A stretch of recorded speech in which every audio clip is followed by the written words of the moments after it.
All right, welcome to the stream. My name is David. I do these weekly Rust streams where we live code something basically. This week we're going to be continuing the work on the web application that we've been building.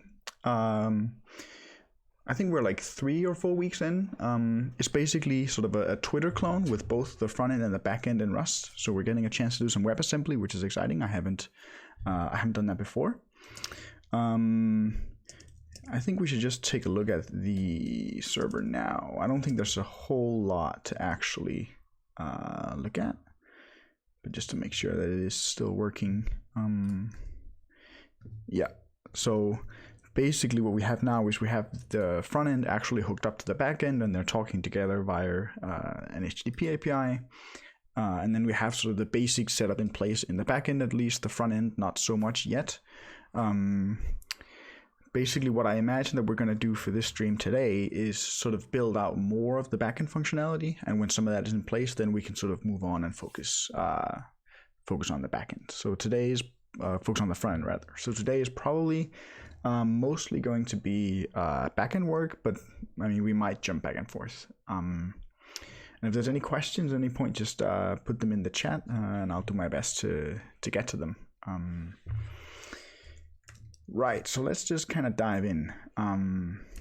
This is so I did a couple of things off stream. Namely, I moved the project. So previously it was in 2 separate crates. The backend in one crate and the front end in another crate. And so what I did off stream was I moved it to what's called a workspace, which is basically when you have multiple crates that sort of depend and build together, so that if you're in like the root of your workspace folder, if you do a single cargo build, it builds all crates in your workspace. So this is really nice when you have multiple crates that are sort of meant to be used together. So we have the backend crate, we have the front end crate, and then we have a shared crate which they both depend on. And so the idea is, and we're going to get to that today, is we're going to extract some code that both the front end and the back end will be using, namely the response types for endpoints. So the types that we implement the serialize and deserialize traits for. I'm thinking we can move those into shared, so we're guaranteed that the back end and the front end at least shares those, which is kind of neat. And so the point of why you would write your whole application in Rust in the first place. So I think that might actually be a good place to start. I did have a small to-do file for the backend. There's a couple of bugs that we should probably get to. If you sign up with the same, like with the username that's already taken, we have a unique constraint on that in the database. So currently that just errors. So before creating a user, we should probably verify in the backend that that username is already taken, and then return a proper client error instead of just a 500. I don't quite remember this one. There's some stuff with how errors are converted into responses. I think that is if you do a post to an endpoint and the data that you send doesn't match what the server expects for that given endpoint, then it returns a 500 rather than a 400, I think. This is stuff we just talked about with regards to sharing the same response types on the backend and front end. And then there's a couple of features that I would like to at least sort of begin on today a little bit. But I think the sharing the response types is probably a good place to start. All the Firefly is asking what HTTP framework we're using. That's actually a good question. Well, it's not a good question, I do know. So we're using Tide.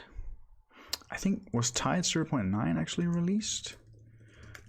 0.10. Whoa, it's been a long time. We should probably try to update. So yeah, we're using Tide. We could have used Warp as well. We just chose to go with Tide. We're using async std, and we're using SQLX, a like fully async awaitify SQL library, which is really cool. We're obviously using Saturday, and I think most of the other crates are sort of not really core to the application.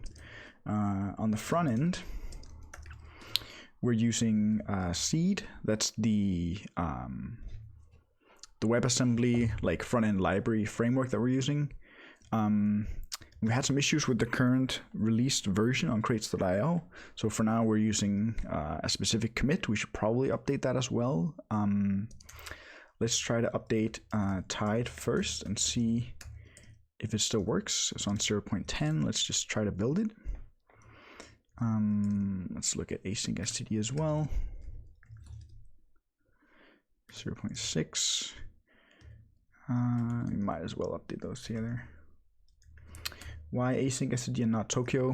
No particular reason. I personally like async std better, mainly because it integrates better with the Futures RS library. But I mean, we could have gone with Tokyo. SQLX support both async std and Tokyo. All right, so there's a whole bunch of compiler errors. C in main. I've also, in terms of like my Vim setup, I've made a small change, a sort of an experiment. In the past, I've used the Vim LSP plugin, I believe it's called. And I've since tried to move to COC just to see if it's any better. I had an issue with like when you had your cursor on a variable, it would highlight all instances where that variable or what that method is being used. And sometimes it would like highlight an entire function, and like the whole thing would just be red and the syntax highlighting would be gone basically. And that was extremely annoying. And I spent like the better part of an hour trying to figure out how to turn that feature off, and I couldn't. I basically gave up at the end, and I was like, okay, let me just try COC, the cool kit that everybody's using. Let's see how that is. So I've used that for a couple of days. Let's just see it. So what's the issue here?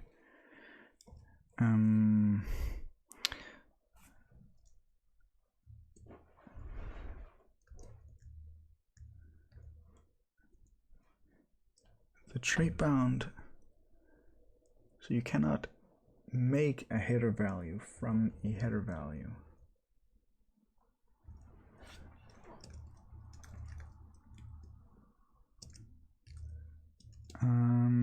So last time we had an issue with where if you were adding the cores middleware that's built into Tide, it would only add the cores, like the headers necessary for cores to work on successful responses. It wouldn't add them on errors, which we kind of need.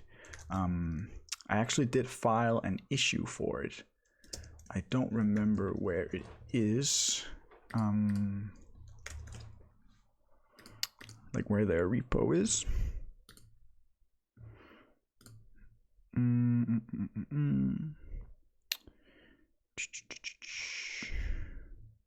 There, I opened this issue. There is a PR for it. I'm not quite sure if this is the best possible fix, but there is some work being done to it. I'm wondering if we could actually use this fix instead that they proposed, or that this user proposed. Let's just see what it does. This just makes a future. Convert any error to a response so course headers can be added. And I think this would have to be added before the built-in course middleware.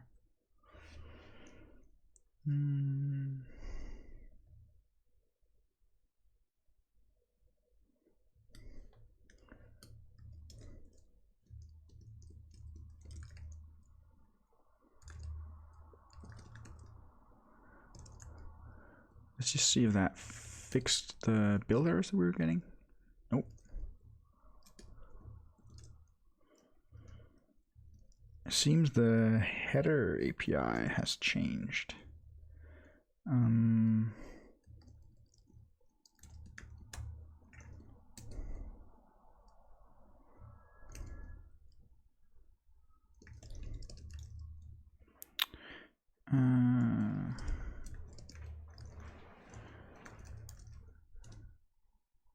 So whenever you have multiple compilers like this, it's usually best to just start from the top, because sometimes the ones lower down are caused by things like previously not compiling. So what's the error here?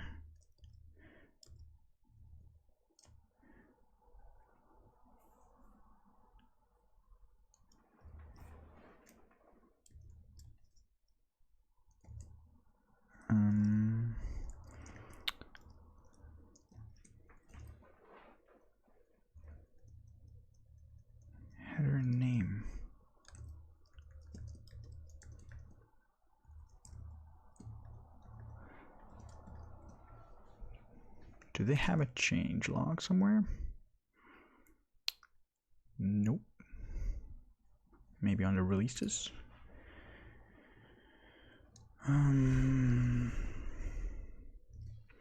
Perhaps, depending on the number of changes, I'm thinking if it's best. So we were on 0.8. I'm thinking if it would make more sense to sort of upgrade one version at a time. But if there's breaking changes between 0.9 and 0.10, maybe it doesn't make sense. HTTP types at 2.0 removes HTTP service in favor of service response and only redirect struct. Header.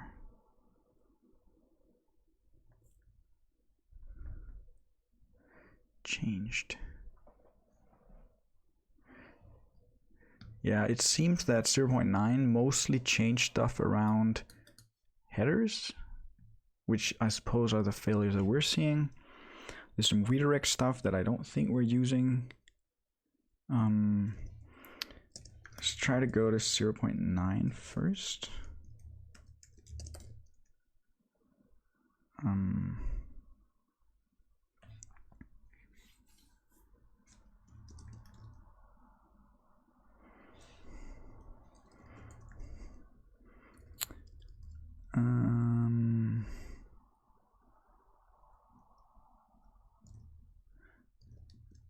This one needs an into header name. That's a string.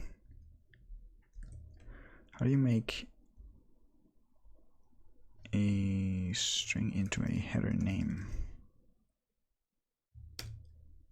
Whoa. From ASCII.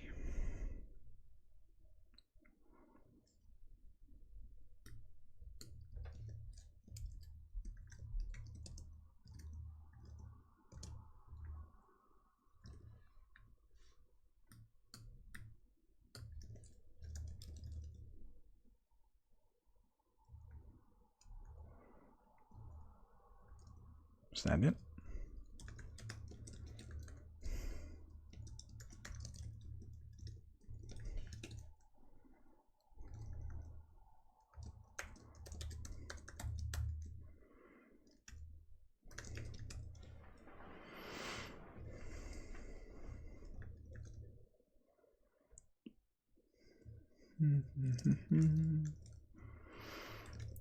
Yeah, we commented out a bit too much here, it seems. I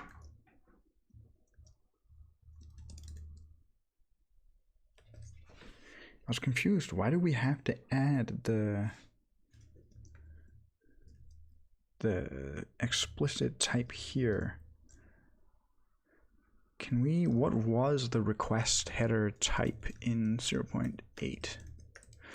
Because I'm thinking, was it because it changed from taking just a straight header name to taking an into header name?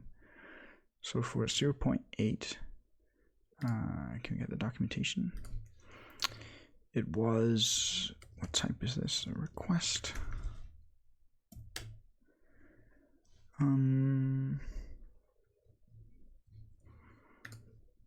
Header. Yeah, so it went from taking a header name to taking an into header name. That apparently broke. Does string implement into? Try from? No. All right.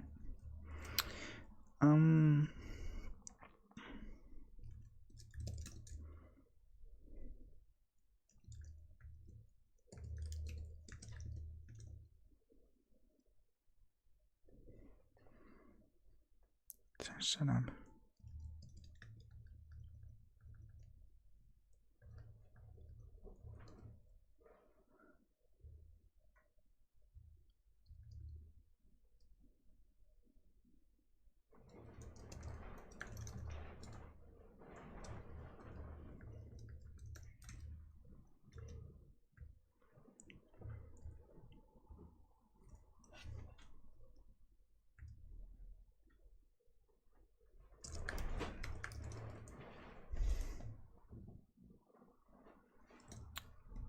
did they say they had removed? Removed HTTP service. Is that something we're using? Yes. In favor of server respond.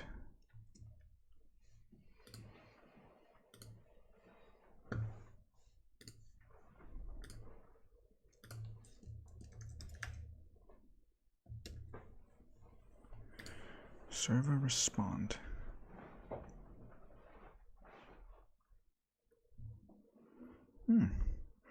That seems really nice. I think I remember from the very first stream that we struggled with, like, how do you test a tied app?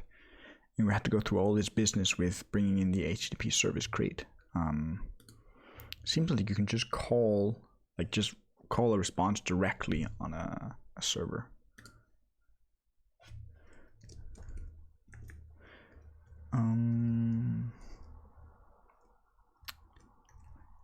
So I don't think we need the test server. That was something we made.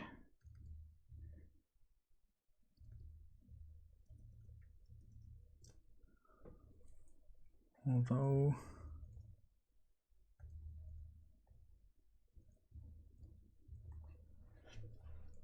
I'm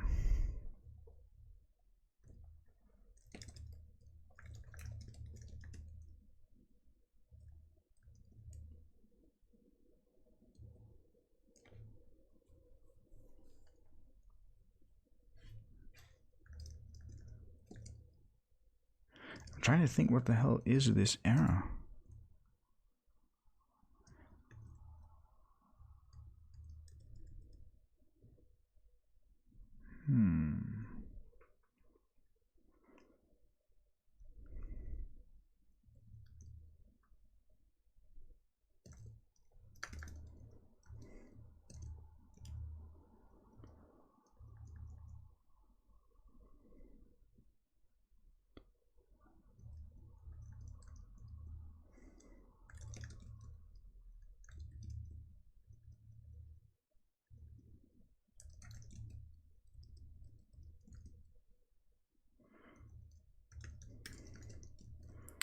Why does that fail?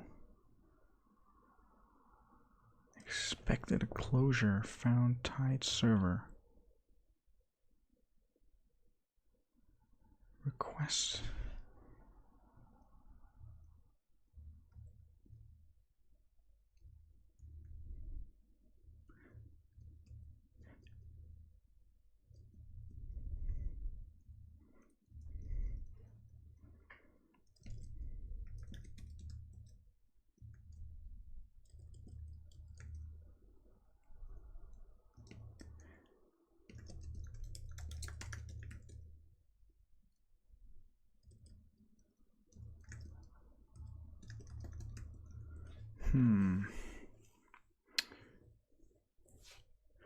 So what I'm thinking is the way that we're sort of handling databases during the test is a bit funky.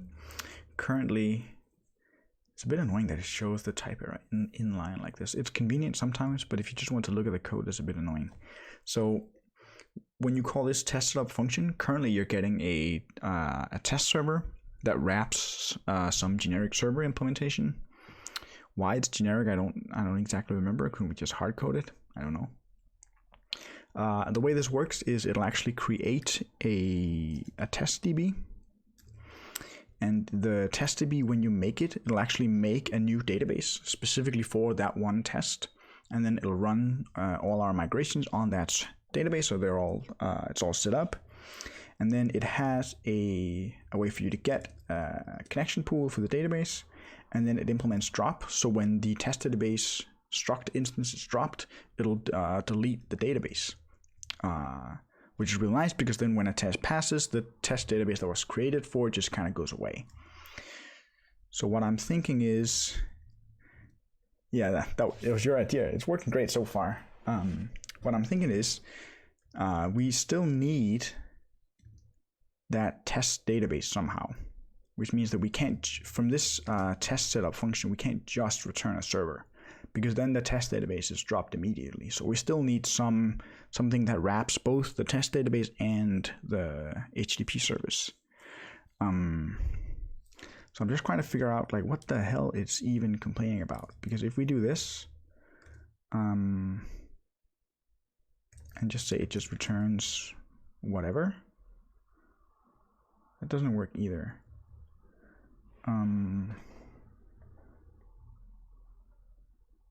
Return both, yeah. Then you have to like pattern match every time you call it though. I'm thinking if we can have if we can implement deref for the type to automatically deref into the server, and then you can just call any method on the server instance automatically through deref.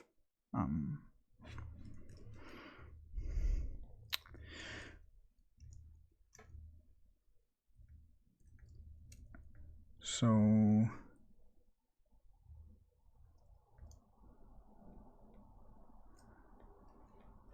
let's try to nuke the HTTP service. Said we didn't need it anymore, so let's remove it. HTTP service mock. I don't think we need that anymore either.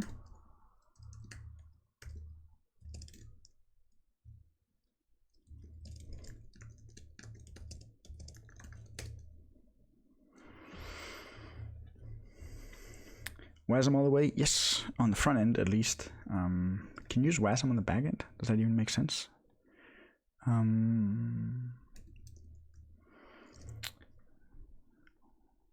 It returns a... Wait, what's it complaining about? Whoops. Test helpers. HTTP service is gone.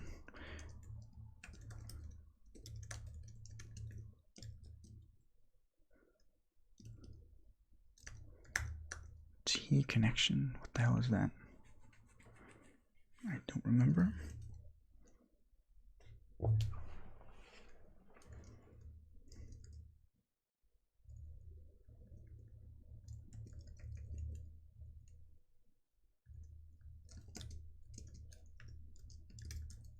Whoops. Are you using any framework on the front end? Yes, we're using Seed. I did consider using U, but decided to go with Seed instead because their docs seem to be a bit easier to use. Server state.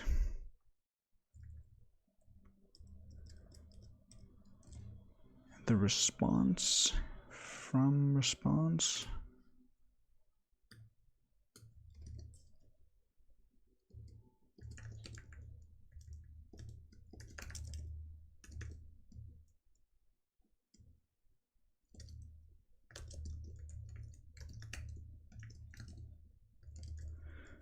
Let's just comment that one out for now.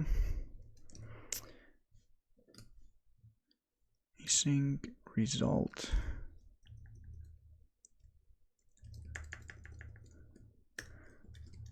The error type is, wait, we can just do that as a tied result of a response.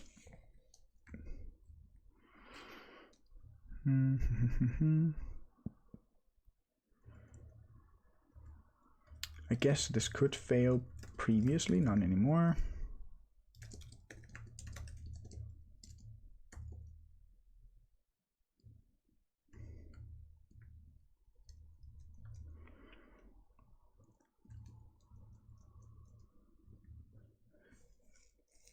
Test request.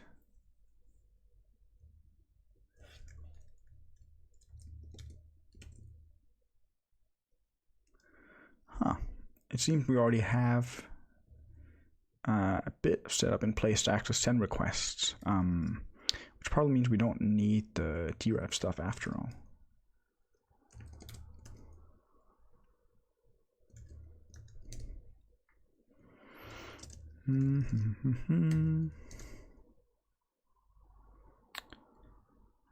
Response header.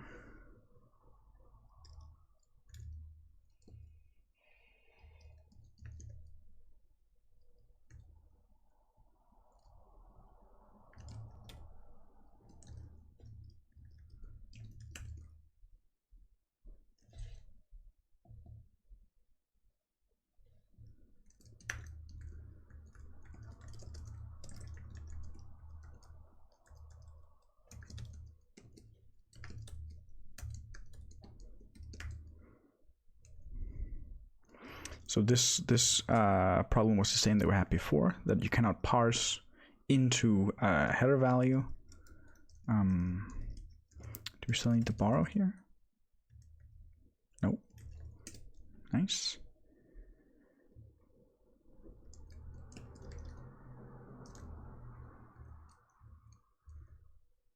Server doesn't implement debug. Really?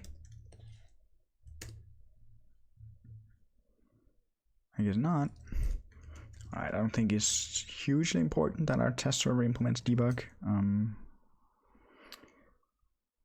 Hello.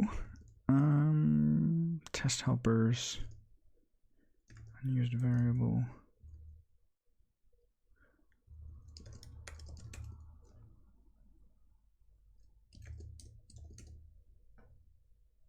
Alright, so things actually build. This one is still broken. As is this one.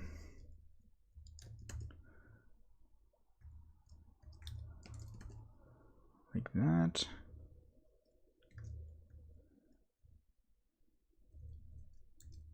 Simulate. Are we even using that one? Yeah, we are using it in the test request. So as far as I remember, test requests, they were like this thing, like post returns a so post takes a URL and some serializable body thing and returns a test request. And then you can actually send that, giving it the server. So this is how you're actually executing requests. So send will sort of basically reverse the order. So it'll pass the request to the server and actually run it, which works nice for this upgrade. Are you working with WASM? Yes, we're using, so currently this is the backend of our application. There's also Rust on the front end using WASM. We might get to that today, but we also might not. We're currently focusing on the backend. Have you considered using cargo watch right in the terminal? Yes, I have, but usually I find that if I have COC or some LSP server hooked up to Vim, usually that is enough for me to like see most of the errors. Whereas usually I'll be working in like a full screen mode and hit like Command T or Leader T rather to actually do a build. I don't know what happened here. The screen is all fucked up. Oh well. So usually that's what I'm doing. Sometimes I will use cargo watch. I find that like building every time you save is a bit excessive almost.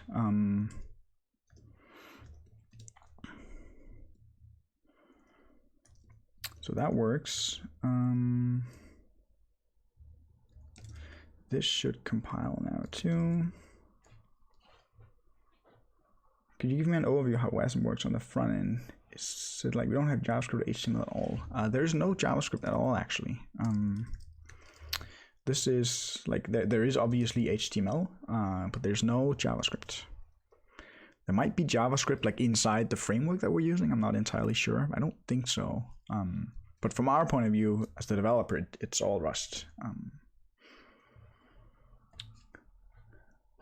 WASM is used for interactions like JavaScript. Not quite sure what you mean. Like we can log to the console and stuff using Rust. It just calls the web APIs to do all that. Did we comment out like huge blobs of code that we didn't comment back in? It's the middleware stuff which we have to fix.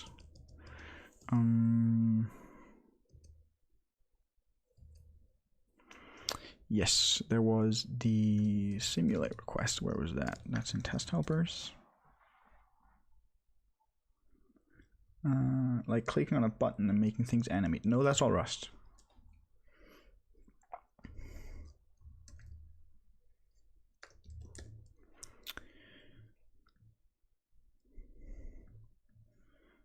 Respond.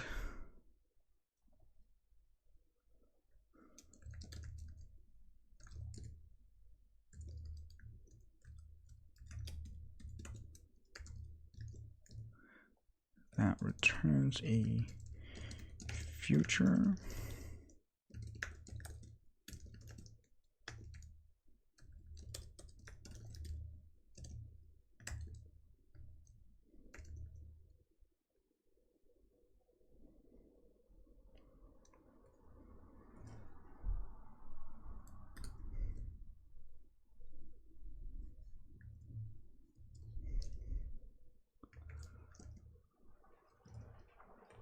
How many different types of requests do they have?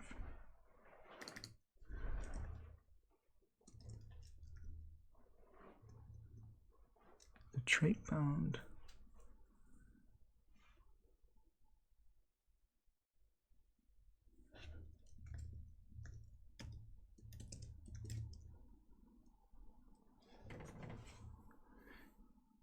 Is it saying that you cannot make an HTTP types? Wait, what? Request. It's not. Are those the same things?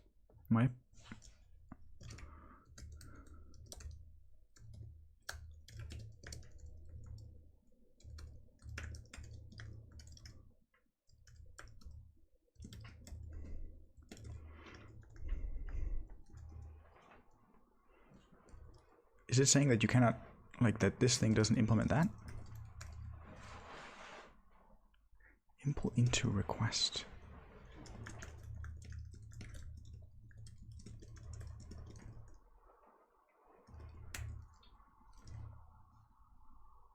Is that because there's some other bound state sensing static?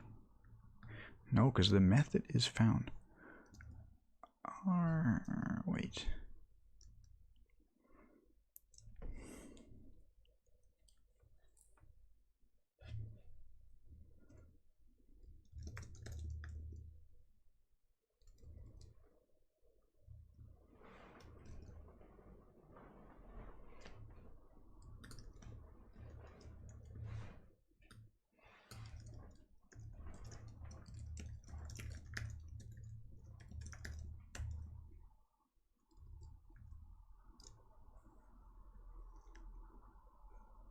Oh.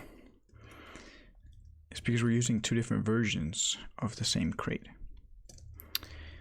All right. It was HTTP types 2.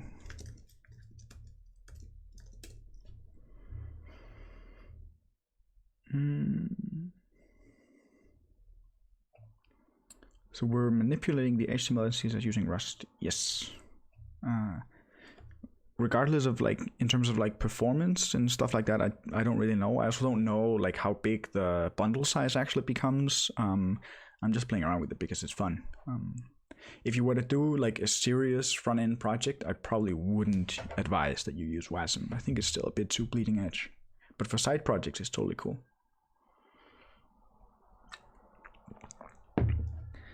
Yeah, I almost wish that like Rust would like tell me. Did it tell us earlier, or were we just blind? Yeah, it didn't. It would be really nice if it was like, hey, dude, there's 2 different versions of a crate with the same name in play.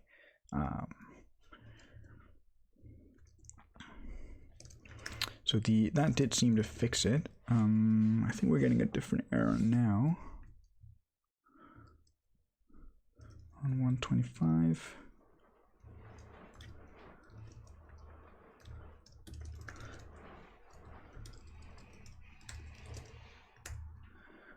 So this is an async function now, which is going to make everything else fail.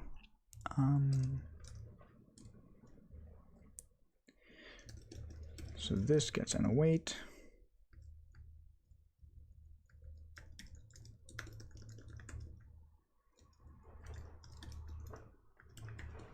I mean, we could technically have send just block on it, but I think returning a future is the correct thing to do.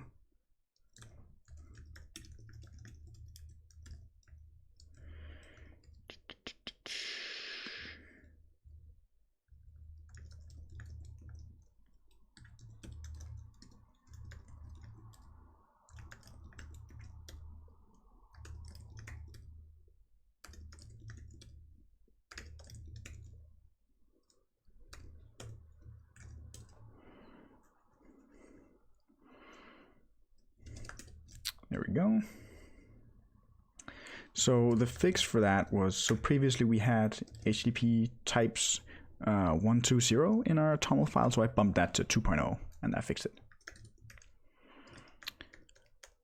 Something fails though.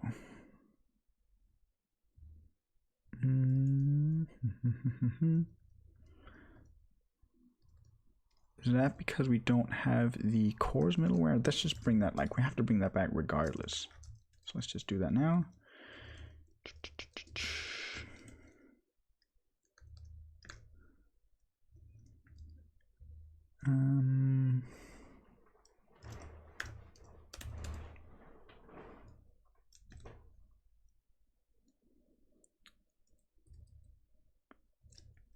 Unwrap or default.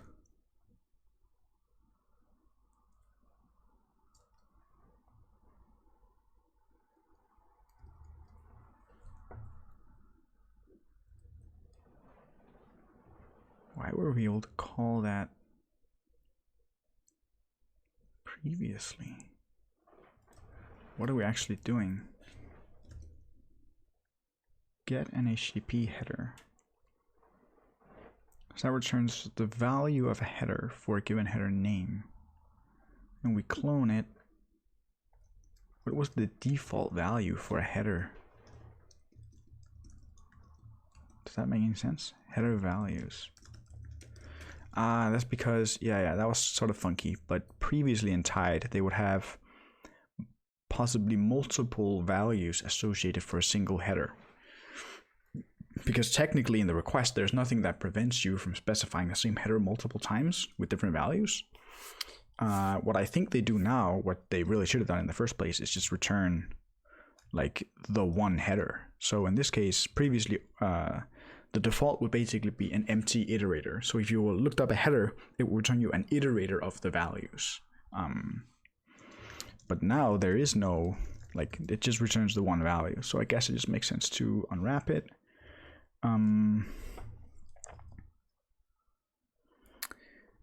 First, it still does return a header values though.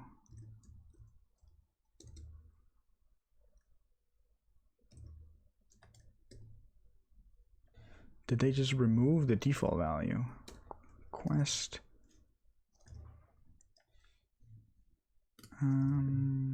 Quest header option.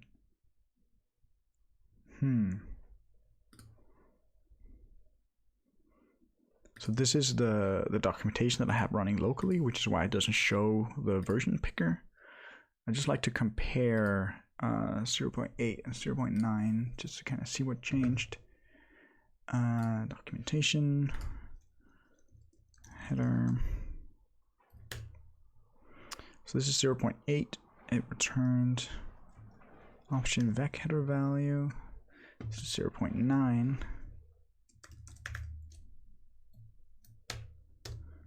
Request header. Returns a header values.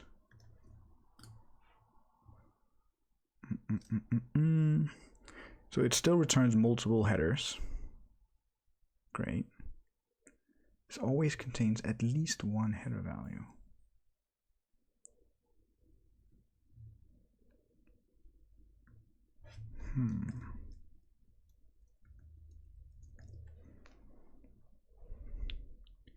Does it implement iterator? It implements into iter.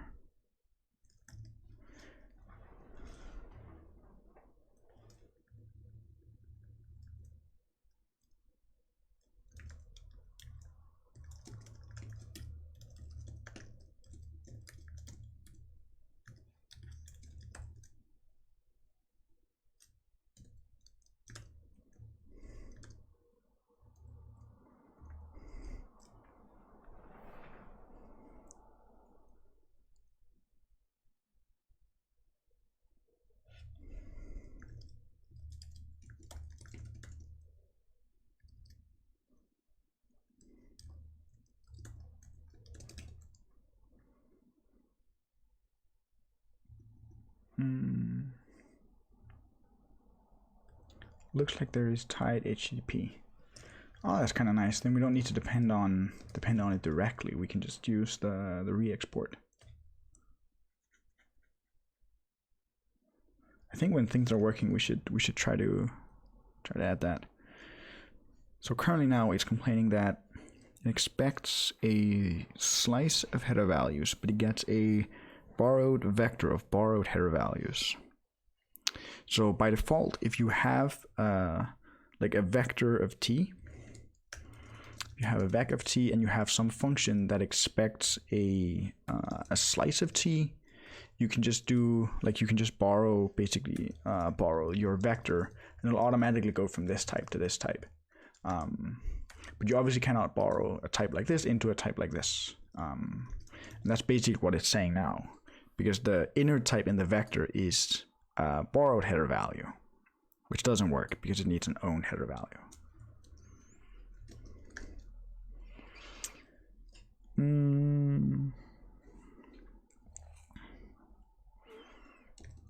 Where does origins come from?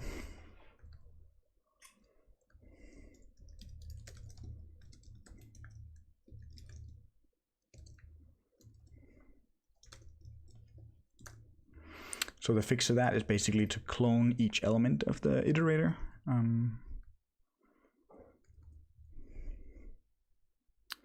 Type annotations needed at this point.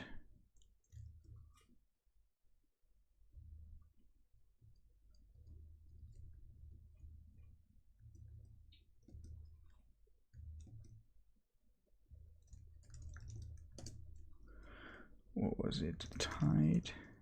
Tide response?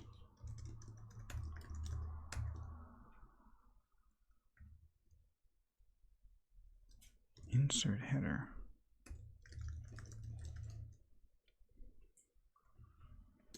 Tide HTTP response. Obviously.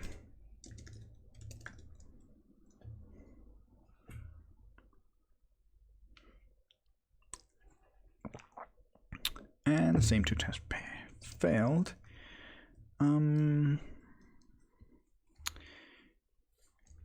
Creating a user and logging in failed. Did we bring back the middleware? We did not.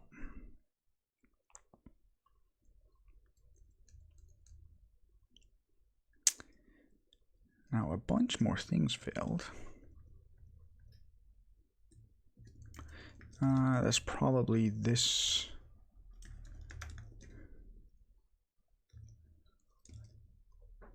Was it this unwrap? I think so.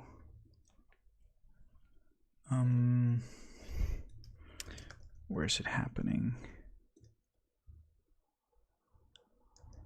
Yeah, that's this one.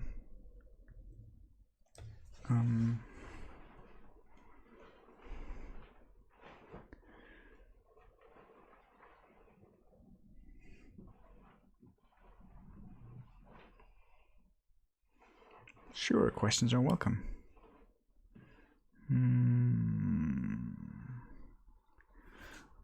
Get the header. If it is not there, this code we basically copied out of their repo. I'm wondering if we can just do the same thing again.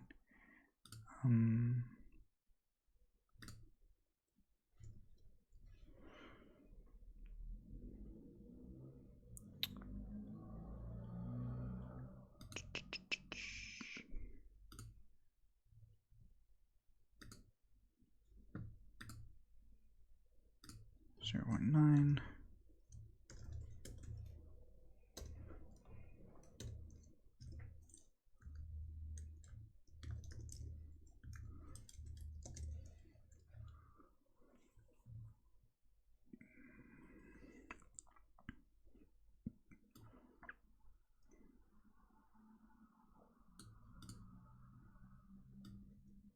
They do something like this. What do they do? They get all the header values. This is not a course because if there's no origin header, right? Oh, that returns an option. Then they unwrap that. And then they get the last one.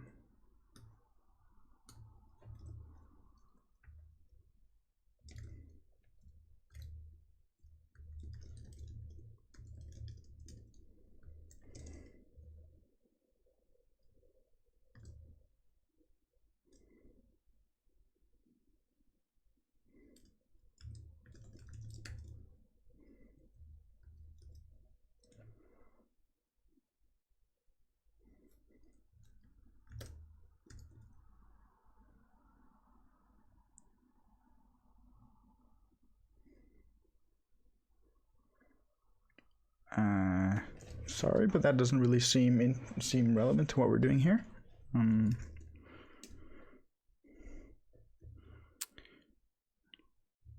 It wants an owned header value.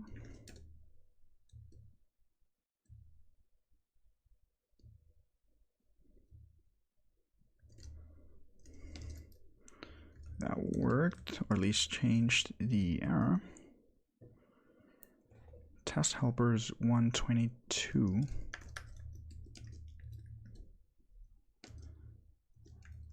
This one.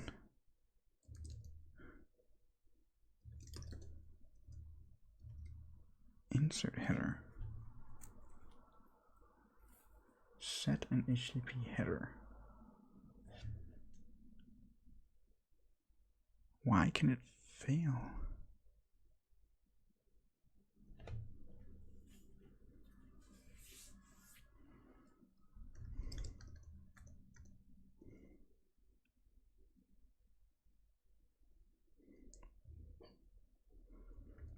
Unwrap called on a none.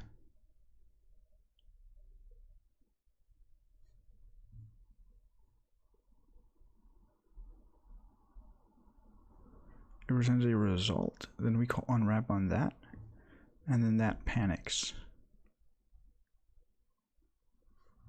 Shouldn't it say like unwrap called on result?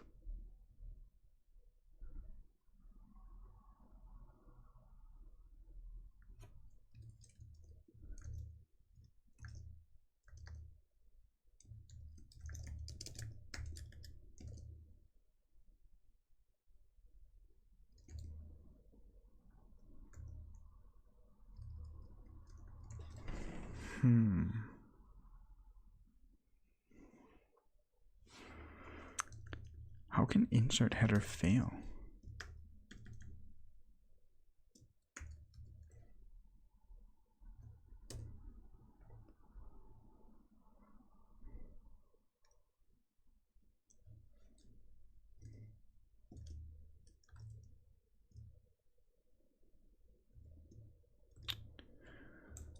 Oh.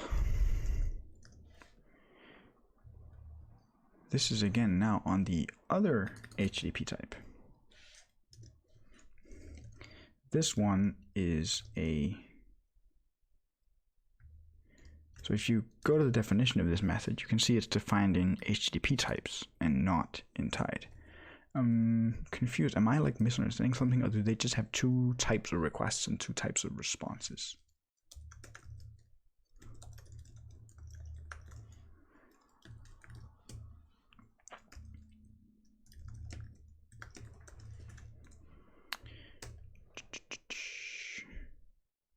What?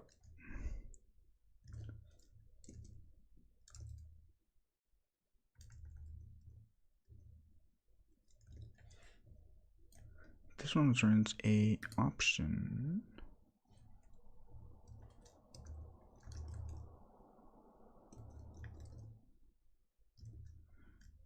Two.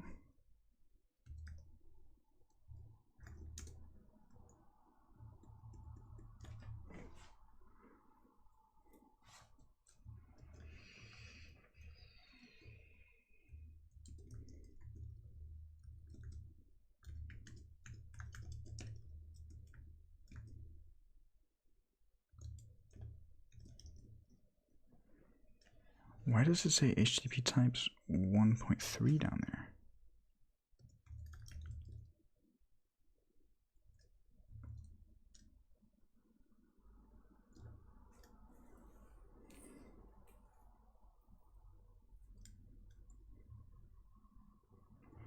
Really going down the version bump rabbit hole. Yeah, I did not imagine that would be this hard. Alright, let's bite the bullet and nuke HTTP types. Main.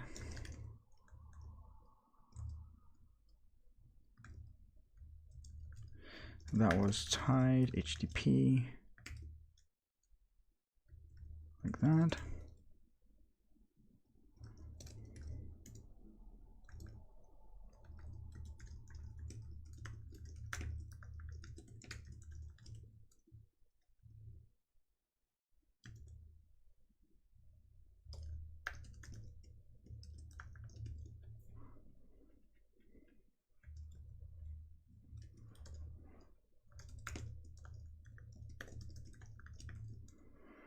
I'm not sure if tied HTTP response and tied response are the same.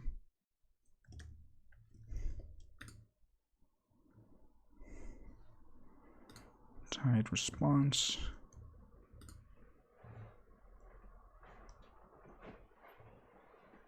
It does seem to be its own thing because it has an HTTP response inside it. All right.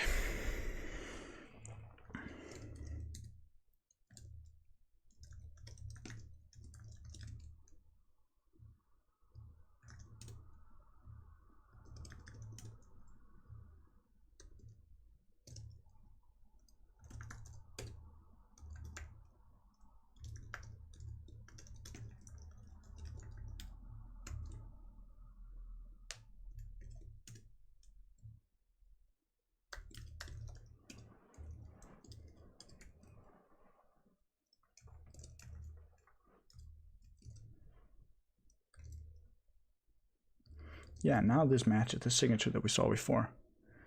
I honestly have no clue what was going on. That was extremely weird.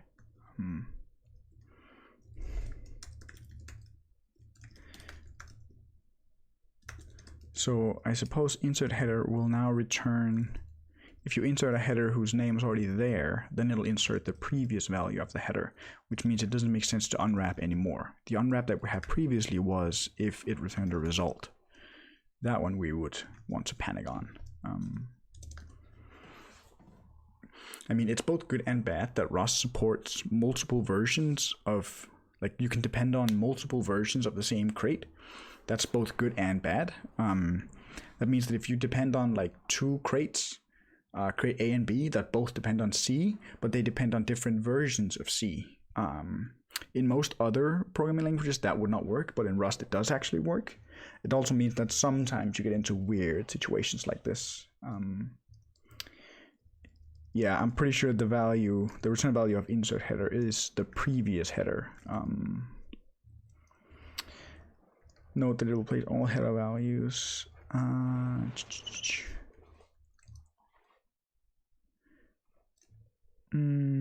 Yeah, so it eventually calls insert on a hash map. And insert on a hash map will return the previous version or the previous value at that key.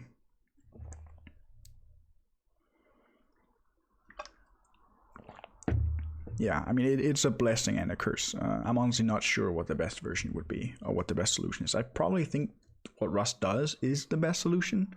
In my experience, it comes up rarely. Where I imagine, depending on like multiple versions of the same library, comes up more often than the case that we just had. Regardless, all our tests actually pass. Let's hurry up and commit. We should probably just make a branch.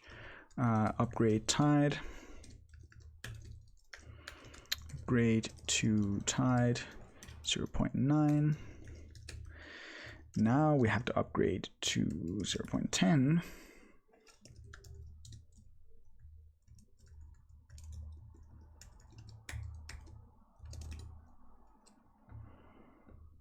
If we're lucky, it just works. Almost.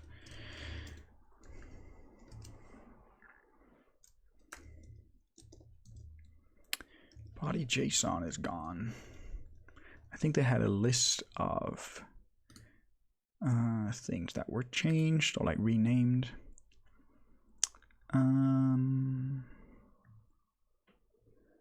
Body JSON now returns result. It also did before. That's request.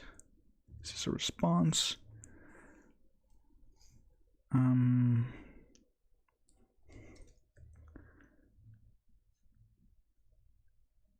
Removed response body string in favor of set body.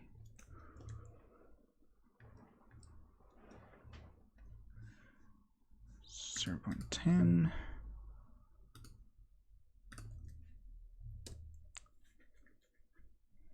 Set body takes an into body.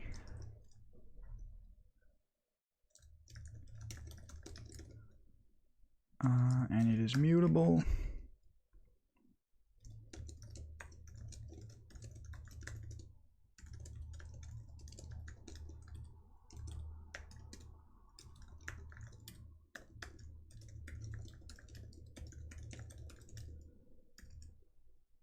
Why is it borrowed?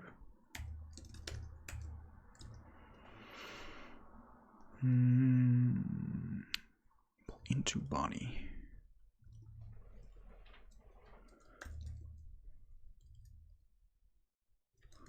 That works. What type does body have? It's a value. So that's JSON. And it does work from JSON.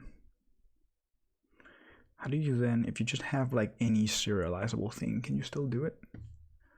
From JSON. All right. So then you would call like body : from JSON, like this.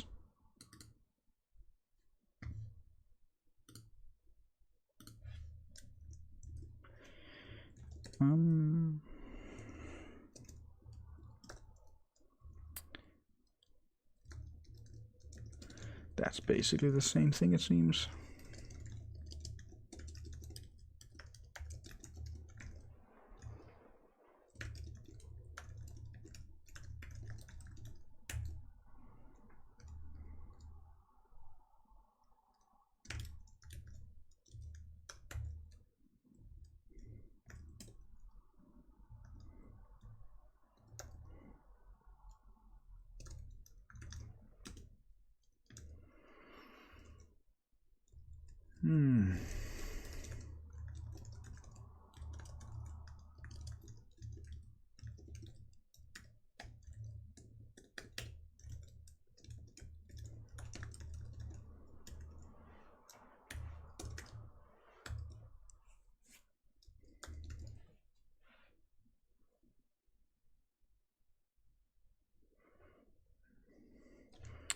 I wish I could code in Rust. It's hard to learn.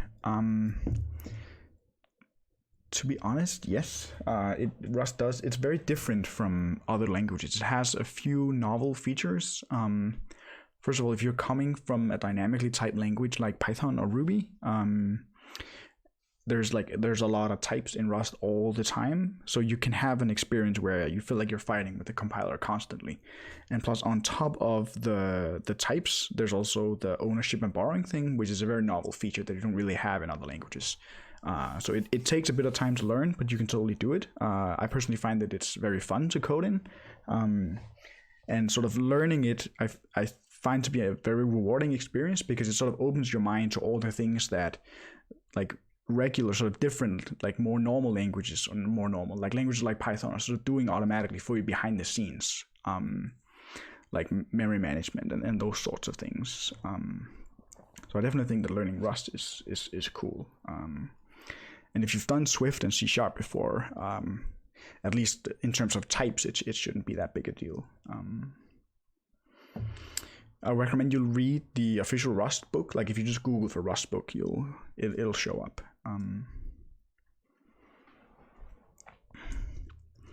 So we cannot call set body for an API response. We have to call it for some body thing.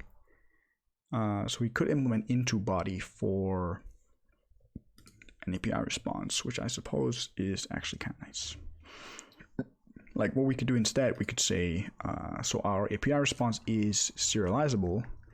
So we should be able to say body from JSON, like that.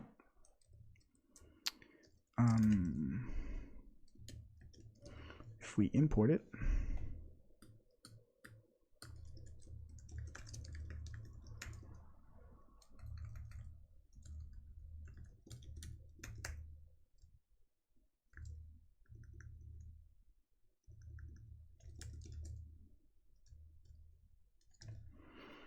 and from JSON can fail.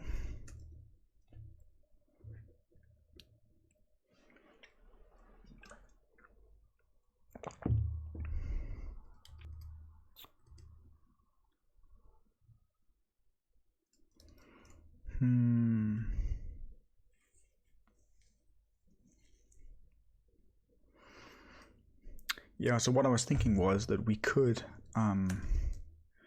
import like from API response for T, for body,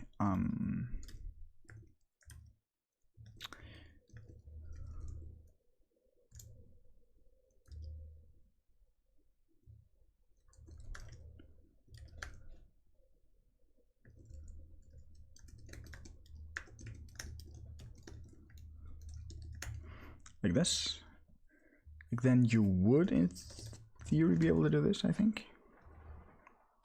Yeah, but like the actual implementation of that method would have to be, like there would have to be an unwrap here.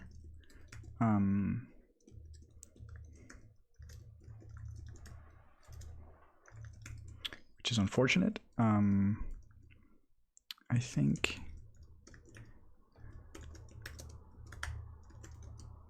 like that. Yeah, so this does work, but it's a bit annoying that we have to have the unwrap here. Technically what we would have to do is we would have to implement try from, which allows you to return a result type. But I think just converting the API response directly to a body up here is fine. Then we also get to use the question mark operator. So this down here is basically exactly the same, except the status code is status code, okay. I don't remember what any of this code does. We're just sort of converting it by looking at the type errors. Let's see if the tests build as well. They do. Let's see if they pass. And they do. It recently, I don't remember when, but it recently started writing all the SQL statements that we do to stand it out while running the tests. That's a little annoying. I'm not quite sure why it does that. It might be, I don't think we're using a new version of SQLX. I'm not entirely sure. For now, it's not too annoying, but if it becomes annoying later down the road, we might look into how to actually fix it. I think we're there now, right? We're on Tide 10.0. We're on the latest version of async std. I wonder if there's anything else that we'd want to update. Upgrade to Tide 0.10. Is there a cargo update command?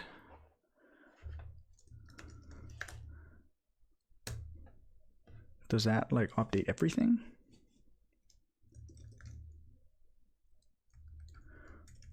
Or do you have to not use like fixed version numbers?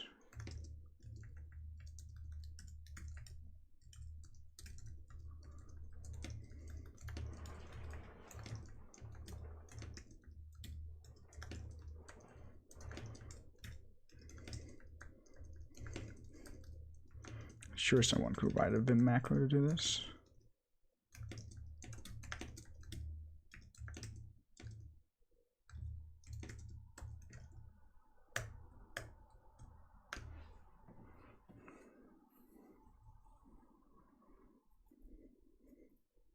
I think now it will automatically pull in the latest version. So in this case, we don't even want 0.1. Or rather 1.0, we just want 1. I'm not quite sure how the version requirements, like the version sort of specifiers work. I think if you do this, then it'll use like 1.2, 1.2, or 1.3. Basically, the latest version that starts with 1. Whereas if you do 1.3, it'll use 1.2, 3, 4, whatever, but it won't use 1.4. If that makes sense.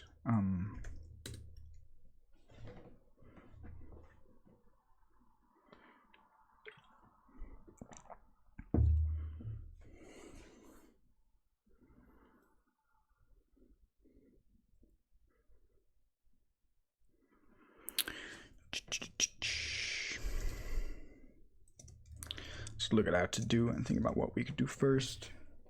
Oh yes, we wanted the shared response types. Everything still works. That's good. Seems like we did update a couple of other things. If we do update again, does it update anything else? Doesn't seem like it. All right.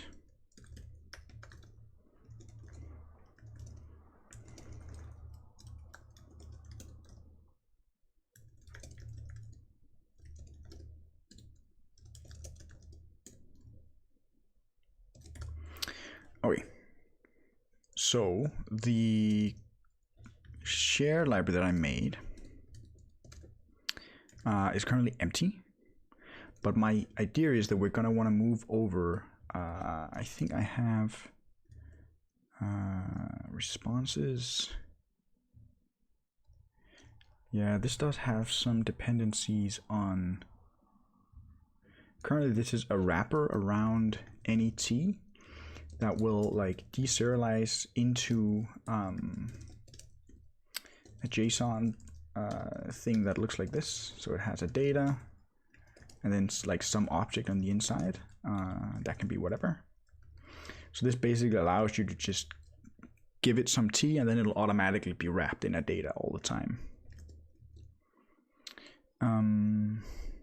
But this has some different ways to build those responses, which does depend on Tide. So we can't really use those from the front end. So I think we're going to have to move over just the type, probably with this method as well. And then add these methods with a trait extension, or an extension trait rather. I think so. So this one definitely has to depend on Saturday. I don't even think Saturday JSON.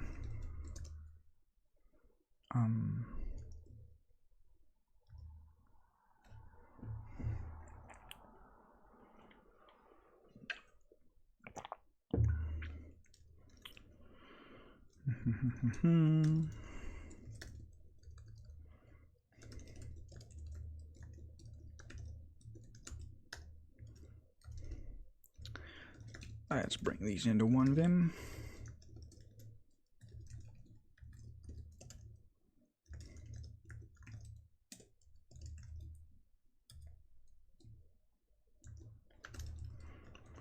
Bring that over.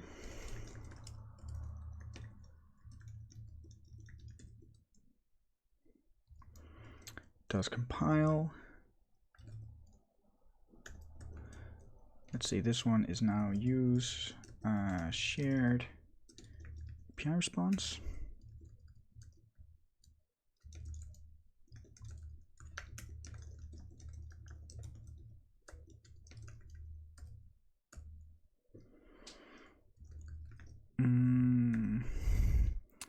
This will have to become a trait.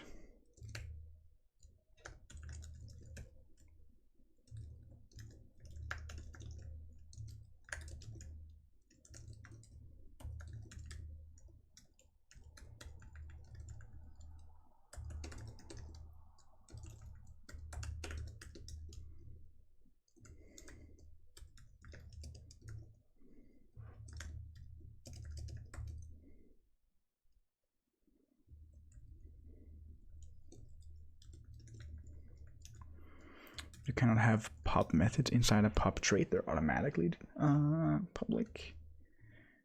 Where T is serialized.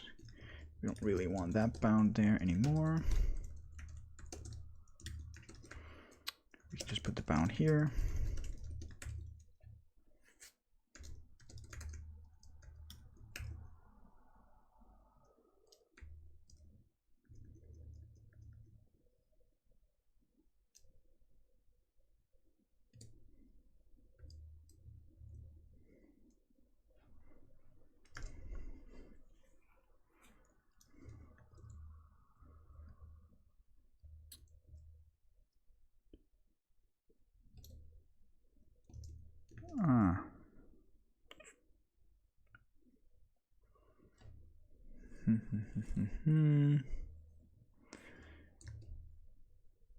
So it doesn't know if it has to call this method, which is the method. So build API response. What does that do? It lets us take any T that's serializable and turn it, like automatically wrap it in a response.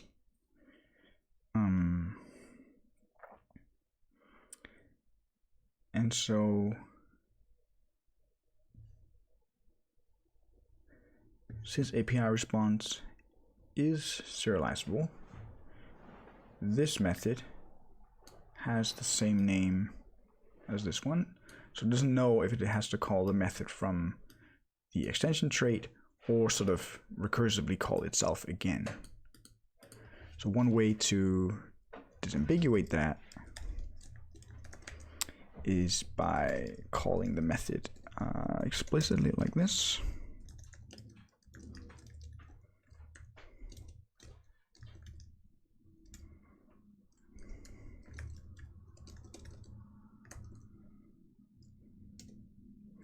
So calling, like, if you have self.foo, that's basically the same as like this. These are basically equivalent. So you can always, instead of calling this as a method on whatever this returned, we can just put in the type of the name of the type and the method and call it like this. That works as well. That's basically what this sort of self syntax in the beginning of the method, basically what that desugar is into.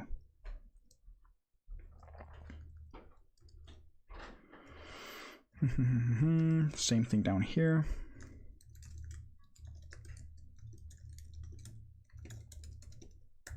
Like that.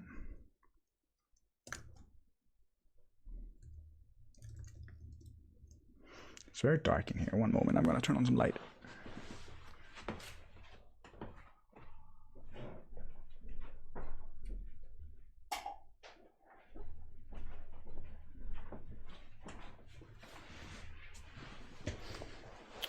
It's a bit better. It did compile, I think. Yep. Am I right that our test had the same? Yeah, these have the same types. That's sort of silly. We want these over here as well. Let's do that and then fix these afterwards. It's kind of silly that the tests don't make use of this one. That means that shared needs to depend on UUID.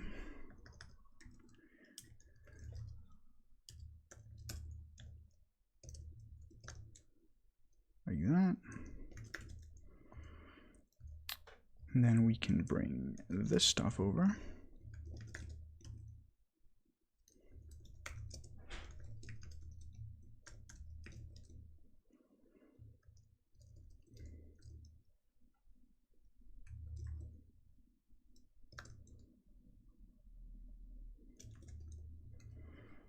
Endpoint mod.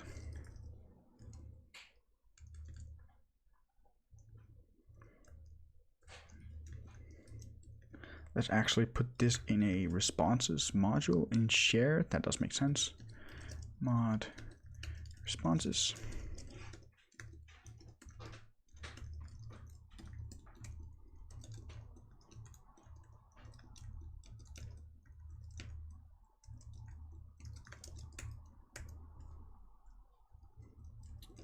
Like that.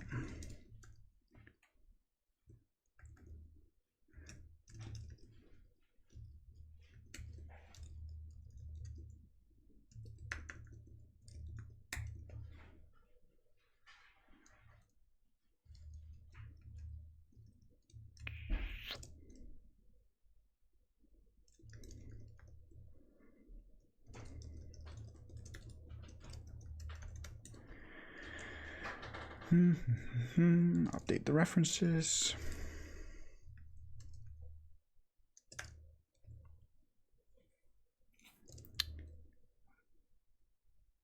Unresolved. Oh yeah, that one is still in the backend crate.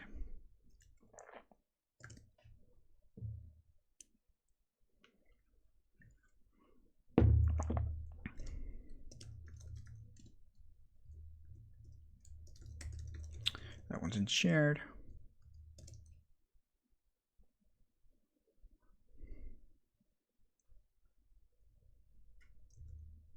Although it's not being used.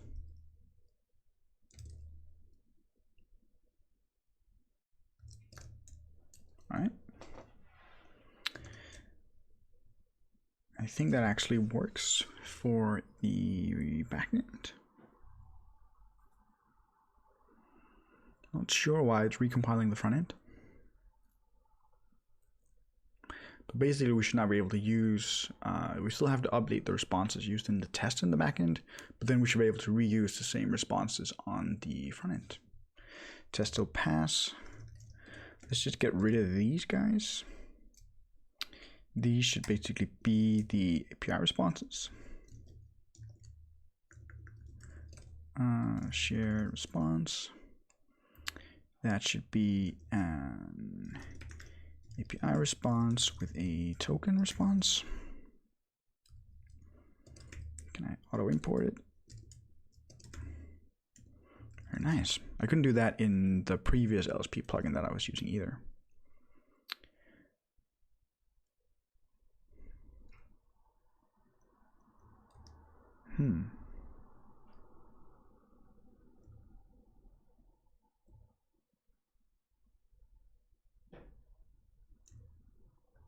What is it complaining about?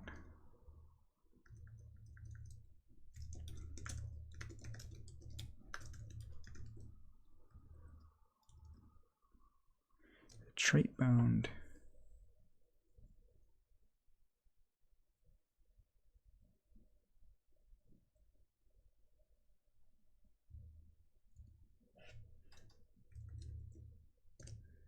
It's complaining that our thing doesn't implement deserialized. Does derive. Because we don't have deserialize over here. I was thinking if like derive deserialized wouldn't give you deserialize owned instead. Do you use US or DK keyboard when programming? I use US keyboards exclusively. I find them much more suitable for programming. You have the brackets and the curly braces right on the keyboard. You don't have those on the Danish keyboard. But I have, like, you can see the flag up here for the current keyboard, and then I have like a mapping to switch back and forth. But most of the time I'm using the American keyboard. To import deserialize. Seems to be working.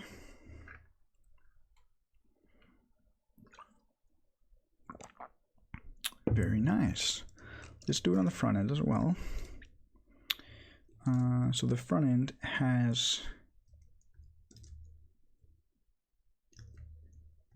create user payload.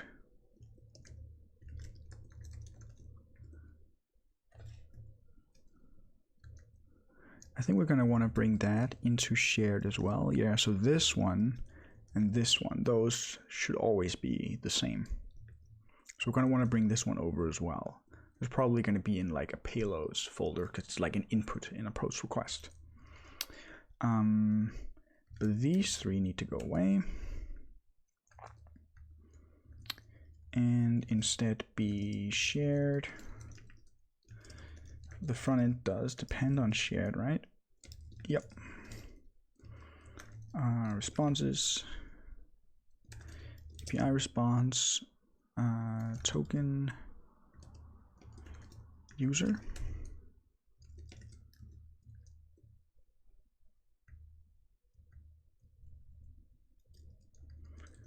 And we need to derive clone on user because we're deriving clone for message which contains a user.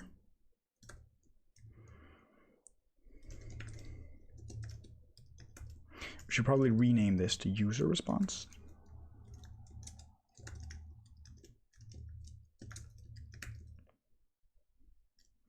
Because on the front end we might have like a user model kind of thing. Sweet, that worked. Let's rename it.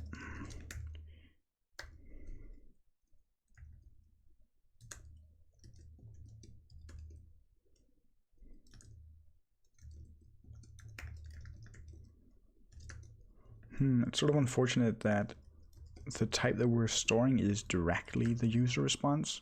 I don't think we need to deal with that now, but we're probably going to end up with like some actual user type on the front end that wraps perhaps a backend response or something like that. This one does make sense because that's basically the message that we get back from the seed framework when there's a response for the request. So that does make sense to use the direct user response type. We have one reference left in the backend. It's really great being able to have sort of both the front end and the back end in the same project and sort of compile both together. That's really cool. I'm wondering if we could like take it even further and like also verify, somehow statically verify that the endpoints that the front end are calling are actually implemented by the back end to return that type that we promised it to implement. Yeah, the front end is in Rust using WebAssembly. Endpoint mod.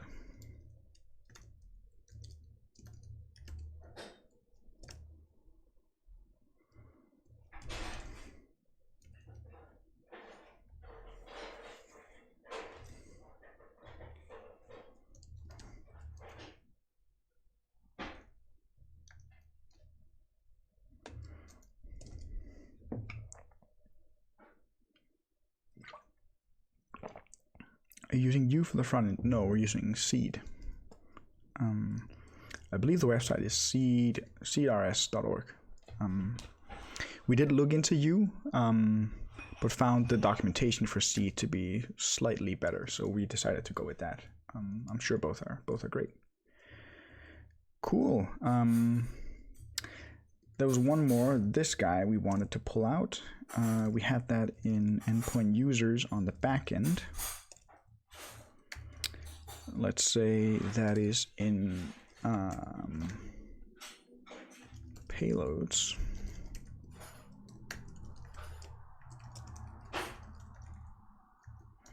Payloads.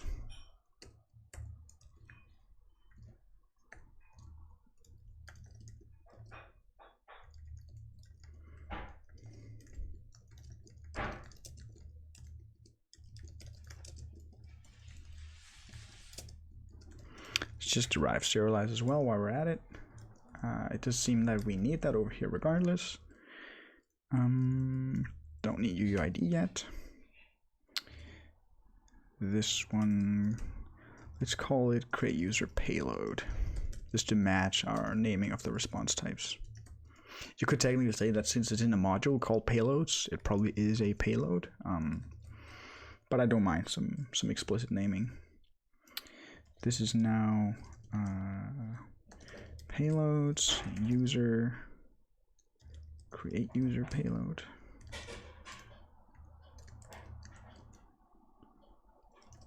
That should be something in the backend that fails.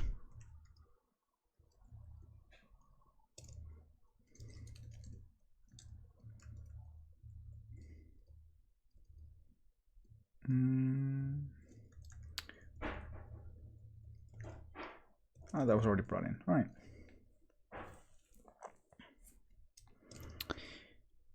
I think that is actually it for all the shared types between the client and the backend.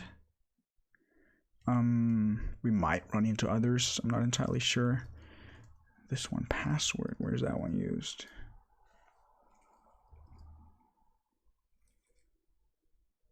That is actually used as well for when you log in.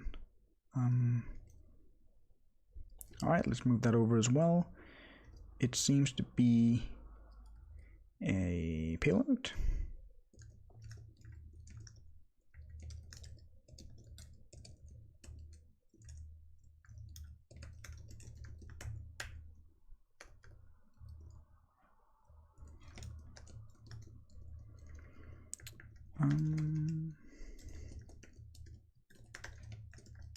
Could technically call it a login payload.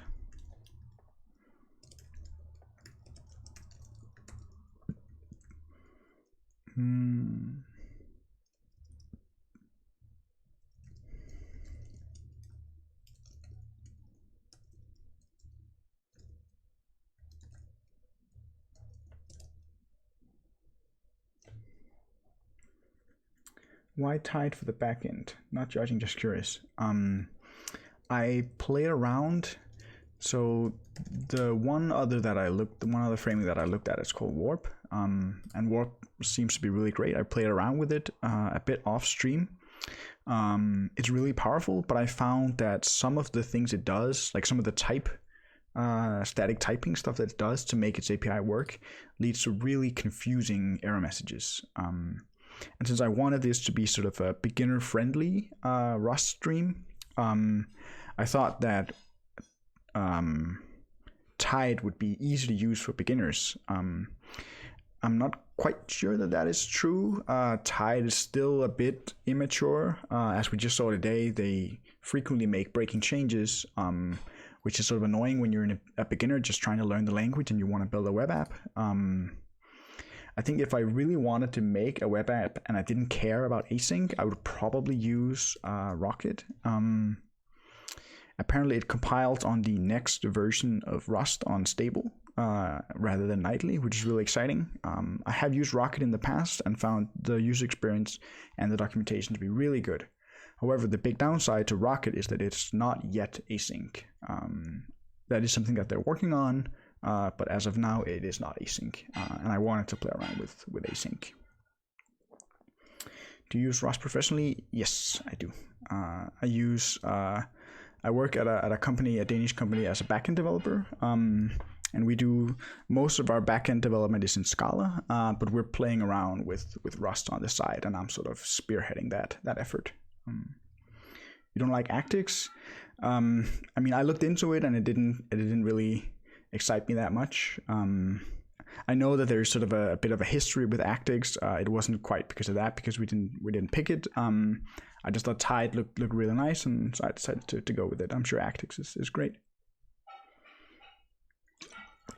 Can Actix be used with both Tokyo and async STD? Do you know?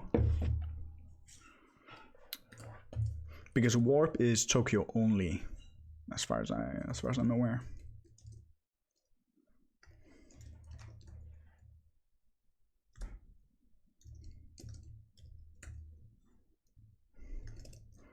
And I do like it when the frameworks are like async runtime agnostic. We should probably call this login payload.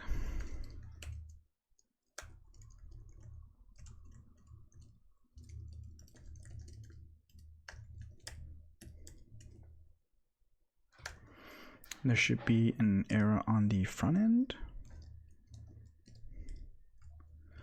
Because we didn't delete it. That one definitely doesn't belong there. That should come from payloads, create user payload. How does the login data get set? I don't think we have login implemented on the front end yet. I think we only have user creation working.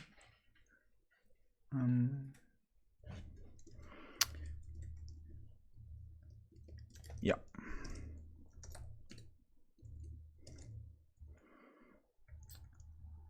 I wonder why the drawing in Vim sometimes bugs out. So I think this is done basically. You might like notice things later that we're missing, but for now I think we basically have a shared library that we're able to use across both the client and the front end. That's exciting. Let's see, move shared response and payload types into shared lib.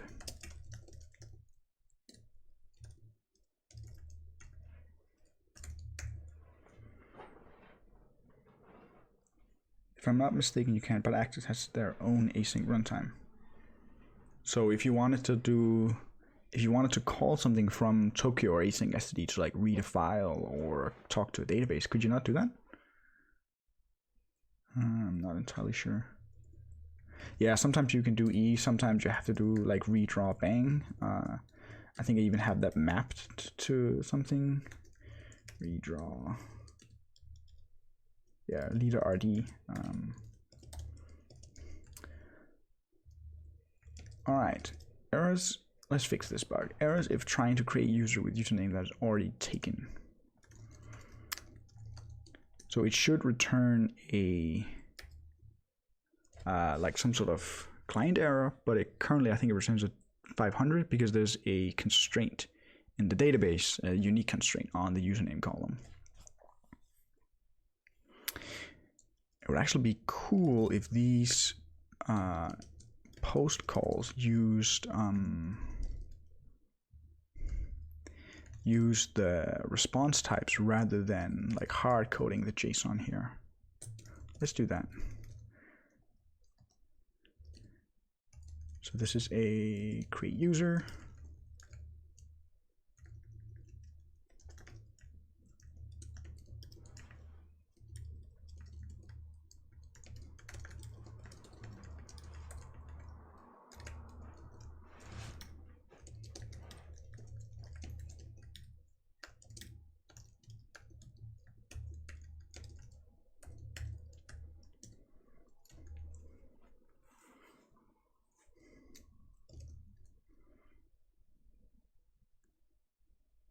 So it would be on top of their runtime and may not be ideal for you. Yeah, I'm not sure. All right. Well, at least it's possible. That's cool.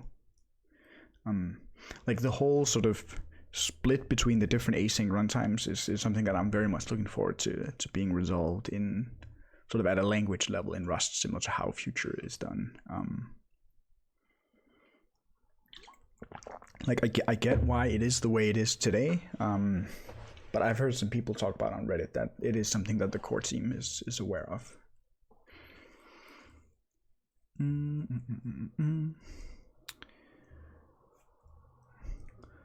So that one is a login payload.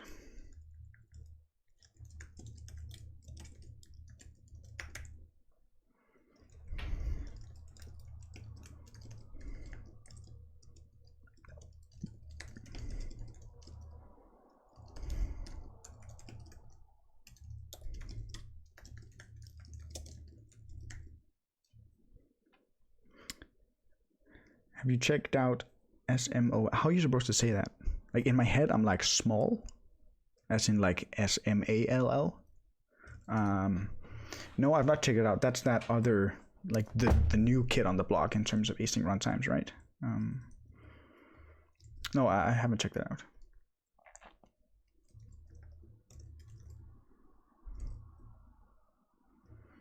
I'm wondering if we could use the shared API responses down here as well in the assertions. I don't think we can because this assert JSON include only takes JSON values. It doesn't work on anything that's serializable.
I remember some guy writing about small on Reddit, I think.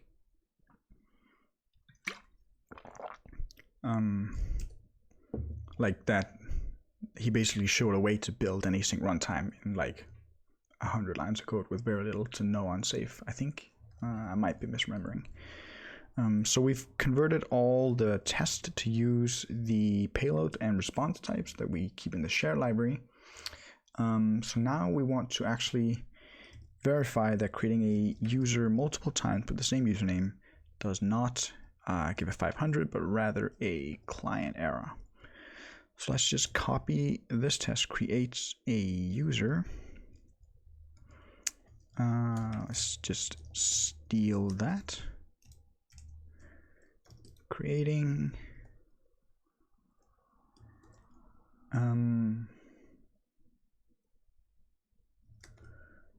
Claiming. Username already claimed. Gives client error. What should the response status be?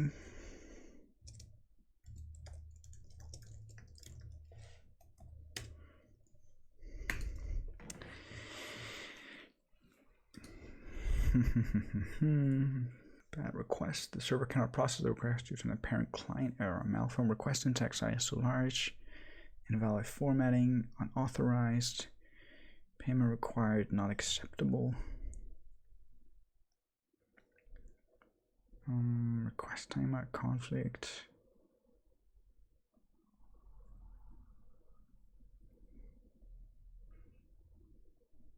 Unprocessable entity. You use that a lot in Ruby on Rails, I believe. The requests were well formed but unable to be followed due to semantic errors. Let's go with that. Precondition required. The origin server requires the request to be conditional. No, this seems to be a different thing. Let's go with unprocessable entity.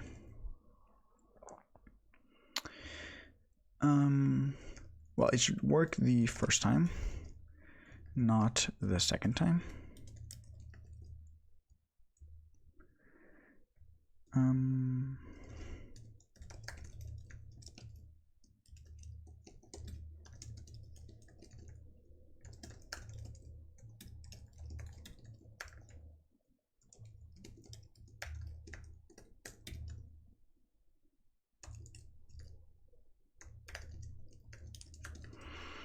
Passwords shouldn't matter, but we'll just make them different to be sure.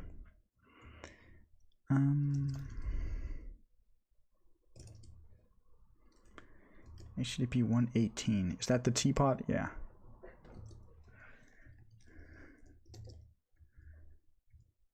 Yeah, so it returns internal server error, but it should return 422. That is in endpoint user, I believe.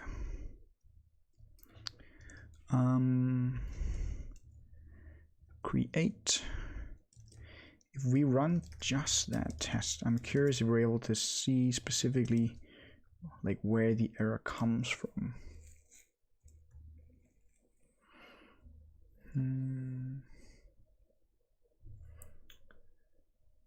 Error.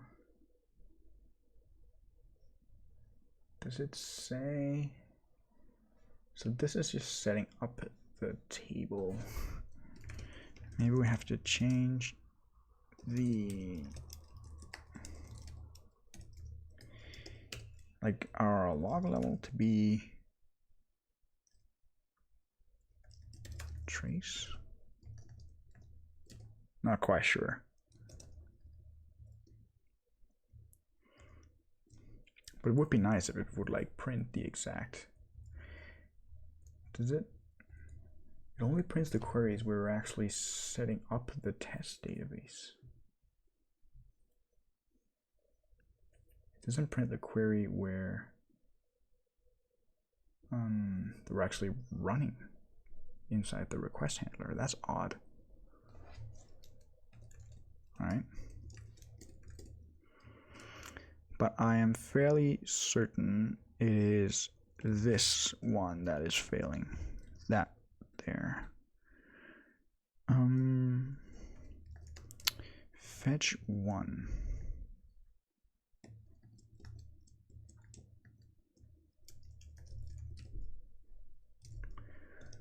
Let's just recompile our local docs. In the meantime, let's just go straight to SQLX 3.5. Let's just make sure we're on the latest version of that one. Yeah. So fetch 1 for Postgres. Returns result error. for column index, it's probably just a database error. I was just wondering if we could see specifically from the error what it was, or if we have to like query first to see if that name is already taken. Do you use Vim for Scala? Yes, I do. I use Bloop and Metals, I believe the tools are called.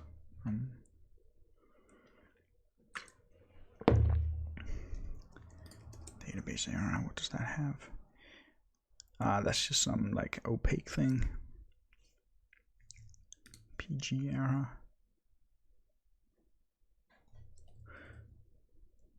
Yeah. Bloop and Metals, as in Bloop and Metals. I think Metals is the LSP server and Bloop is something else. I'm not quite sure. They work decently, I would say. I have some issues where they crashed and stuff like that. But when it works, it's pretty good.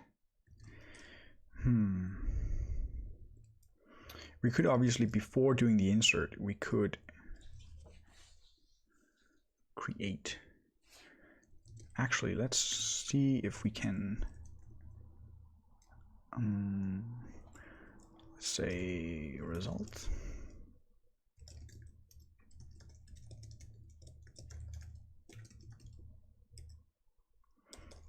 Let's instead match.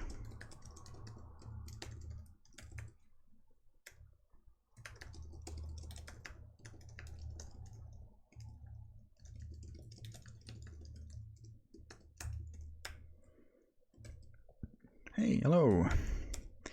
Welcome to the stream. We're doing Rust. That should give us a SQLX error. So we only care about if it is a database error.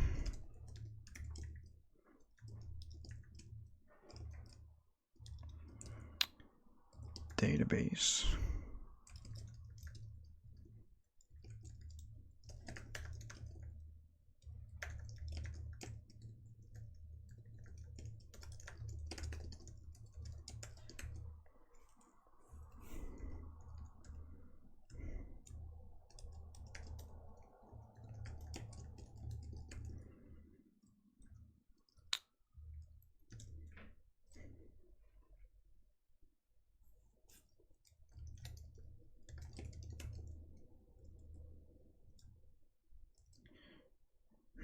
Can you do this directly?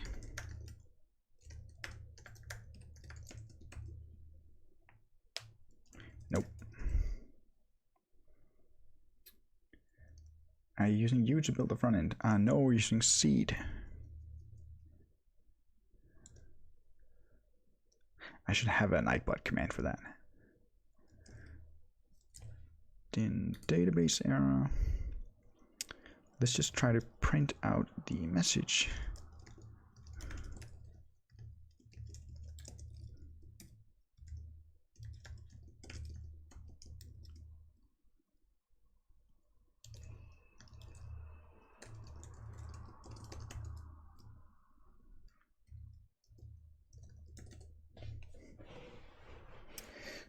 So on the front end, we're using seed, as I just mentioned, and on the back end, we're using Tide. Duplicate key violates unique constraint. I almost just kind of want to hard code this string. I'm wondering if that is super bad though. Details.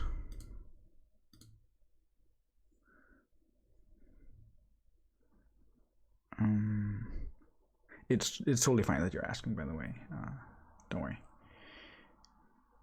Code, SQL state code for the error. I don't know anything about SQL errors. Column name, table name, constraint name.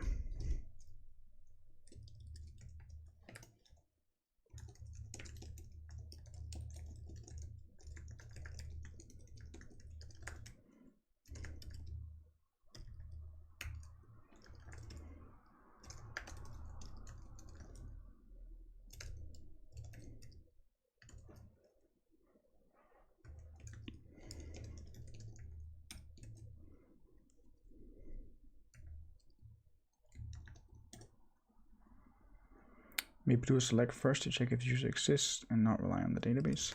I mean, yes, we could technically do that. The one possible, like there's a possible race condition there.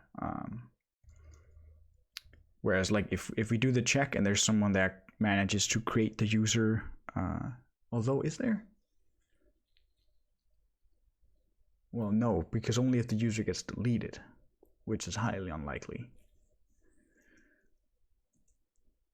So yeah, we should probably just check. It does seem that all the information is available in the error though. So if we wanted to, we probably could use that. But yeah, let's just do a manual check. Bring this one back. This one becomes row.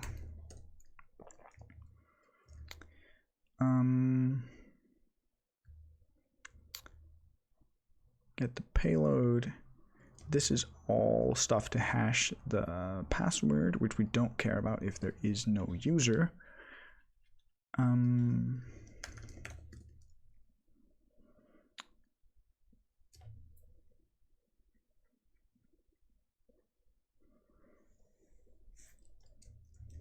We could do select.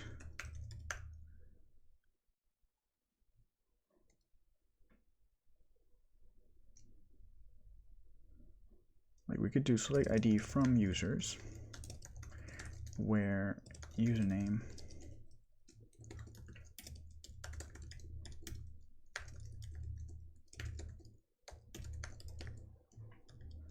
fetch optional, which takes the database pool.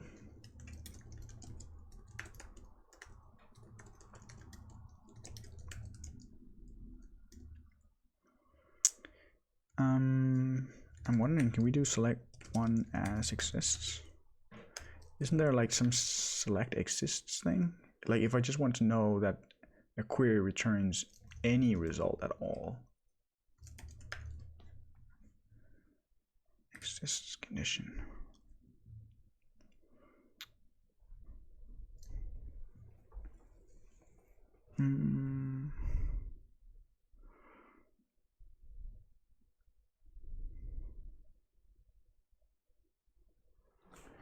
I guess we could do a count star as well.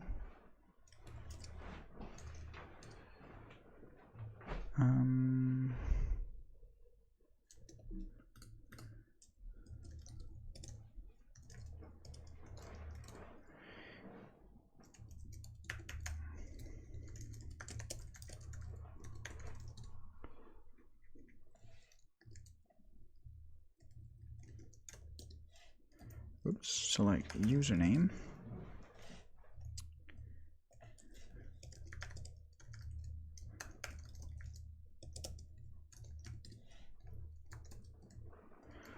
Oops.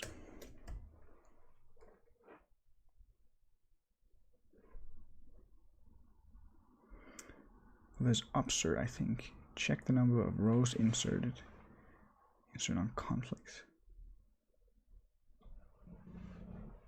I'm not quite sure I follow.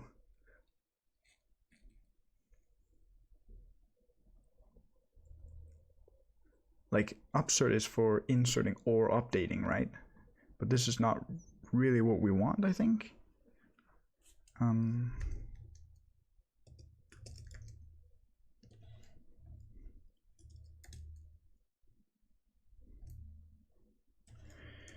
We could just do a count star.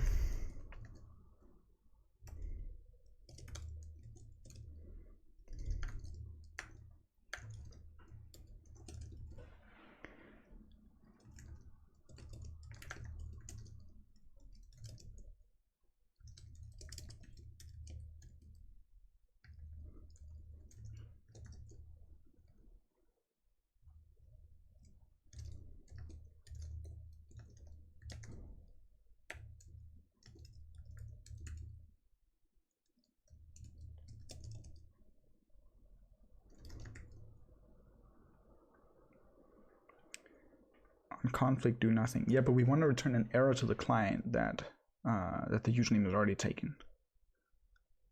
Would we still be able to do that?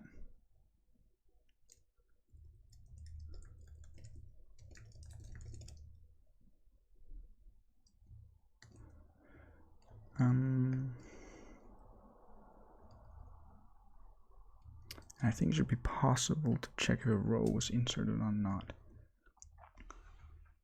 I'm not sure. So if you do,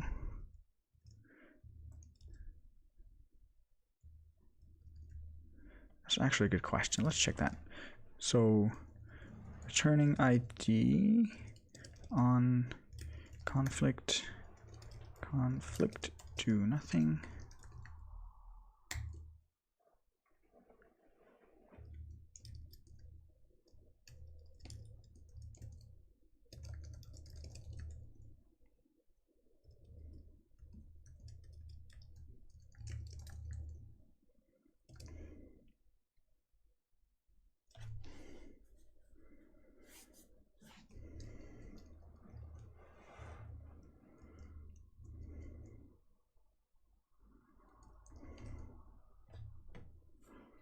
Didn't seem like it changed the type, so whatever type is returned still has an ID field. Is that because we're using fetch 1 and not fetch optional?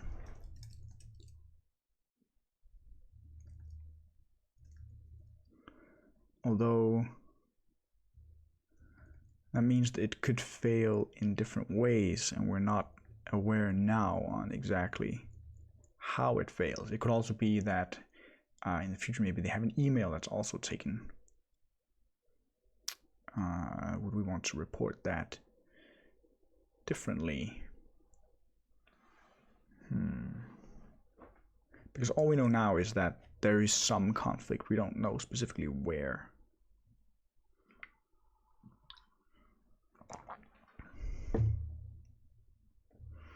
I think I'll go with the manual checking for now.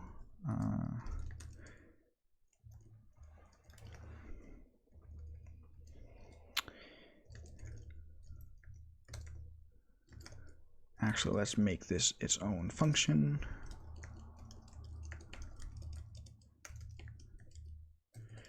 Username already claimed.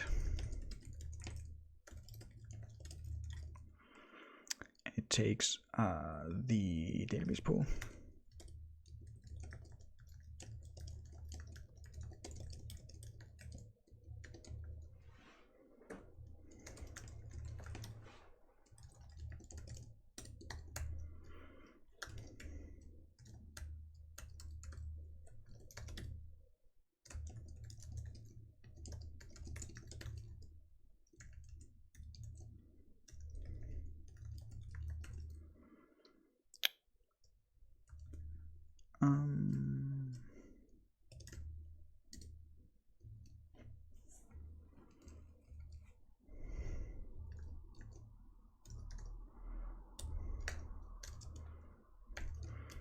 If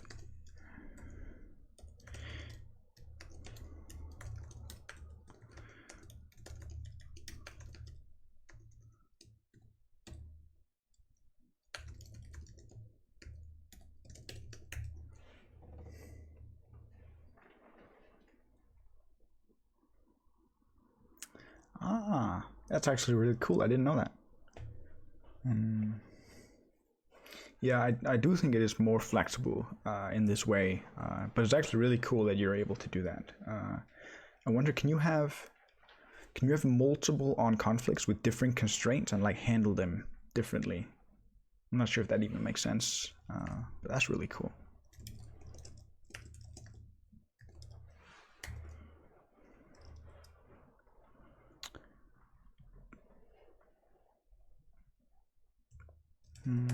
That's because, whoa, what the hell? This needs a .await. Is it COC that makes my Vim weird sometimes? Did it just die? Yeah, it's totally weird now.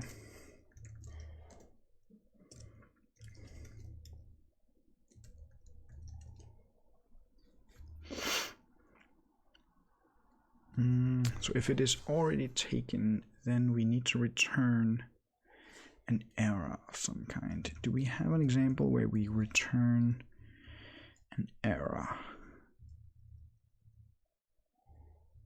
Yes. So in the case where you log in, if the username and password doesn't match, we return not found. So we could do something similar. Unprocessable entity. I think this is enough to make the test pass, but it's probably not great for the client. We would want some sort of error type, like some sort of JSON in the error that actually tells you exactly what went wrong. But this did make the test pass. So we remove this, the test should fail.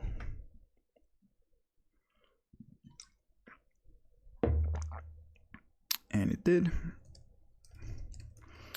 So let's actually make a look at the data that we got back. How do we do that? Like that.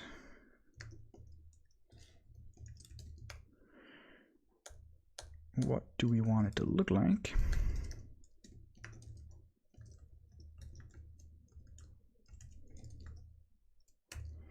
It seems we already have errors in place.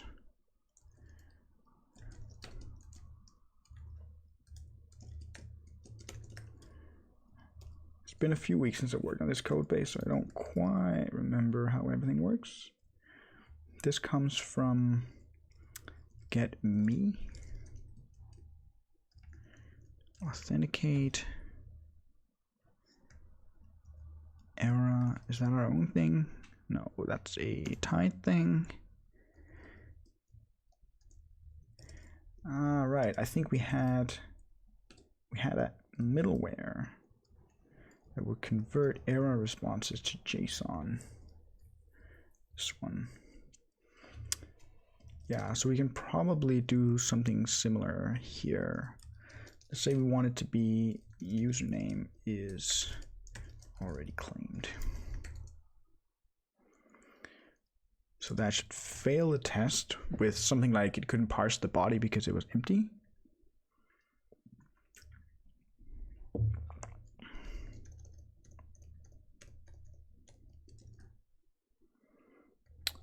Yep, and that's indeed what we got.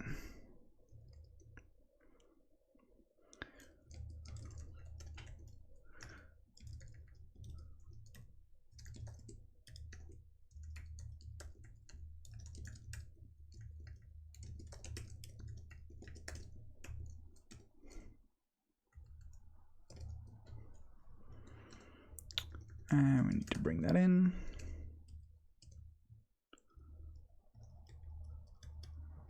That is from tied error.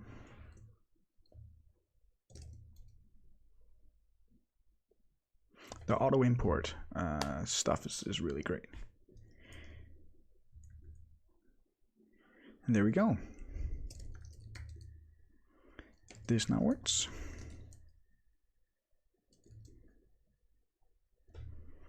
Like we could abstract it out even further and have some sort of validation step that could potentially perform multiple actions or multiple validations. Currently, I think this setup is just fine. If we start having multiple of these validation-ish functions, we can consider building more structure around it at that point. All right. We did remove it from the to-do, right? Yep. Return client error when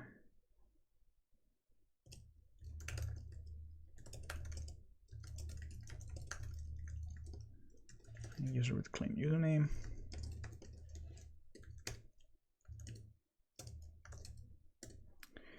All right, what do we want to do next?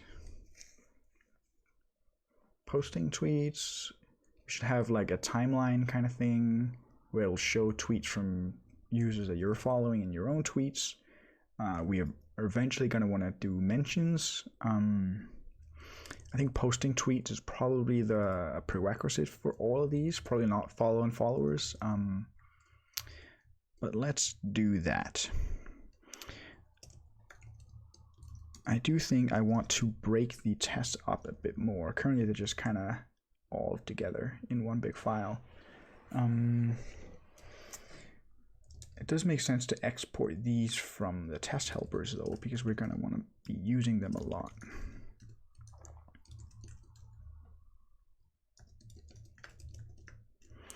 In fact, let's just re-export everything.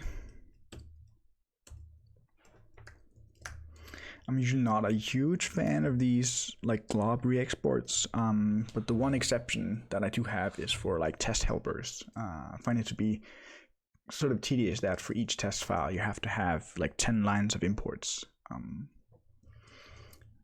But I find it very clear in like application code that it makes it super easy to figure out where stuff is coming from. But for tests, I'm a bit more loose on that rule. So let's see, we have some like authentication tests, some login tests. It seems that we have stuff around creating users and login. So let's say we have a mod login.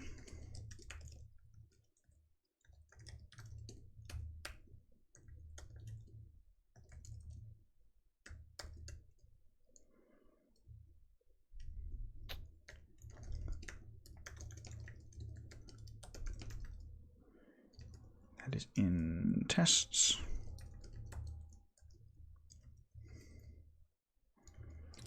This is definitely a login test.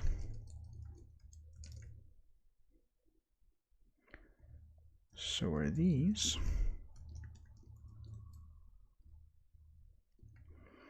Creating a user and logging in.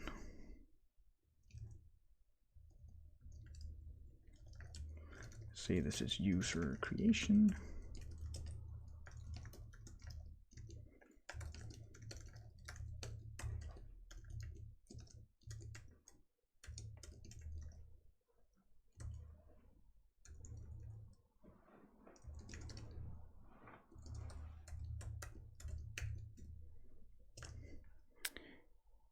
There we go. Let's just commit that. Make sure we didn't break anything.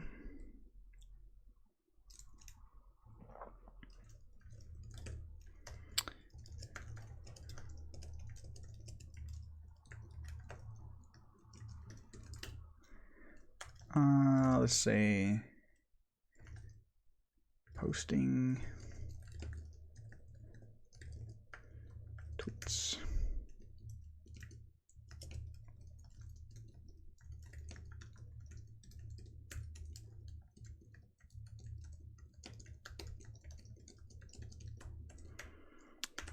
We definitely need a user.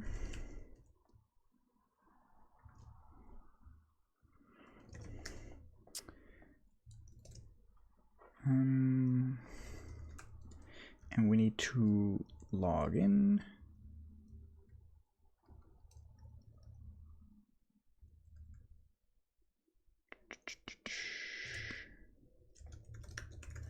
Just trying to think, how did we actually make the login request? Create a user. You get back a token and you set that as a header.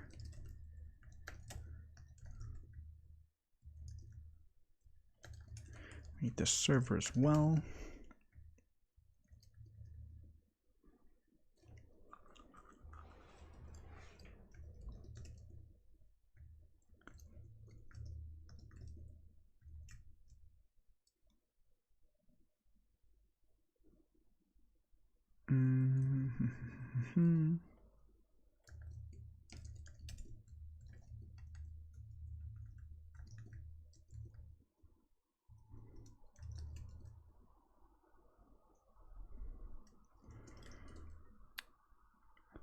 All right, so we want to post to /tweets.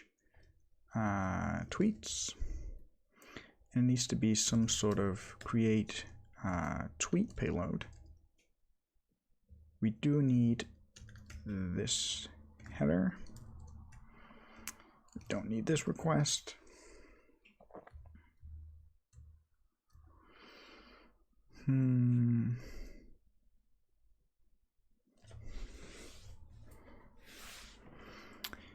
And the response should be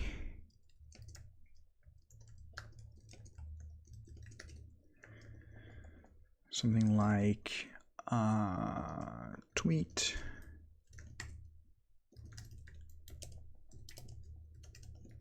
let's say it just contains the text.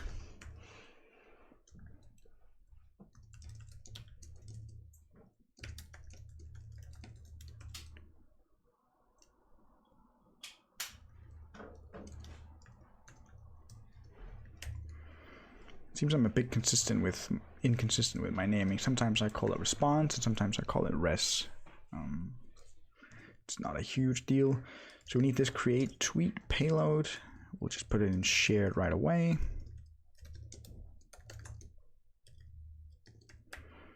Takes a text, that is a string. Not sure if a tweet contains anything else. So this one should probably fail, saying that the error doesn't exist, or rather that the endpoint doesn't exist.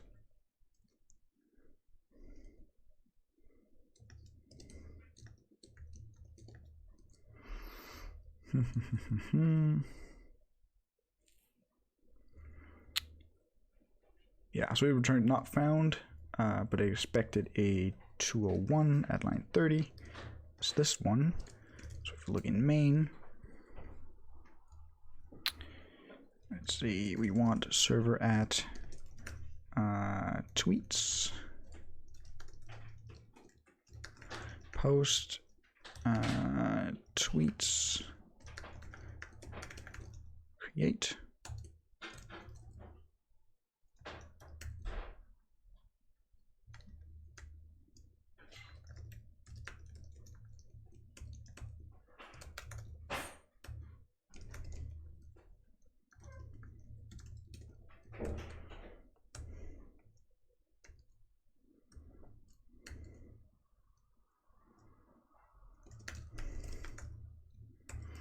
We need the create function. That's going to be very similar to this one. To the create a user, I'm just like, what do we actually need to import?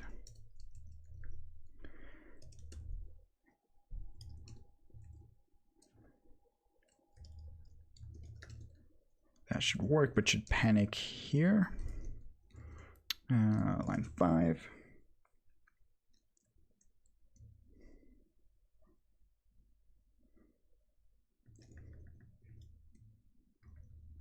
Yep.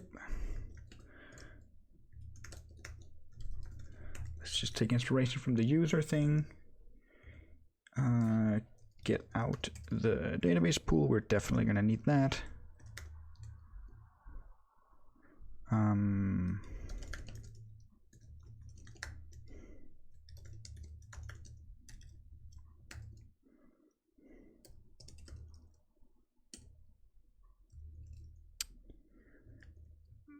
Get the data.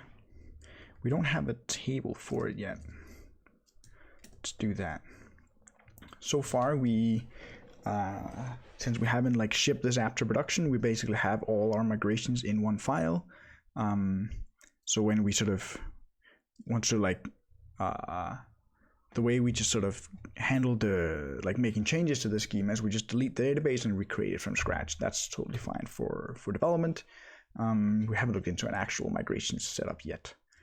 So we want some sort of tweets table. Has an ID, a user ID, a text. Can you make a column called text, or is text like a reserved name in Postgres? I'm not sure. I suppose we're going to find out. Unique index, nope. And timestamps. I think we had a setup script.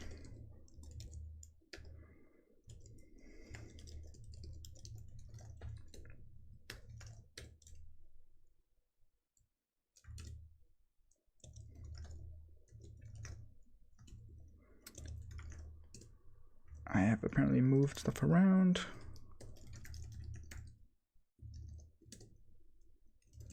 Is seems that you can actually have a column called text.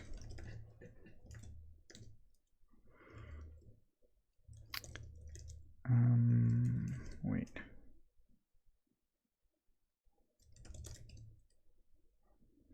Yeah, so when I made the, like when I moved things into a shared Kaggle workspace, I also made a shared scripts folder.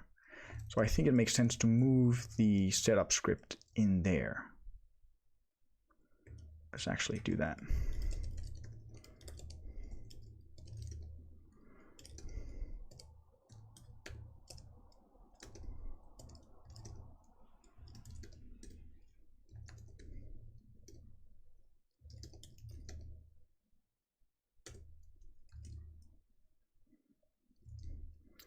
So then it's bin backend setup.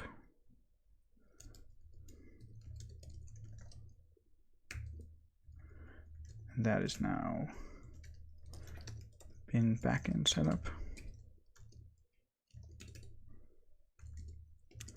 Yep.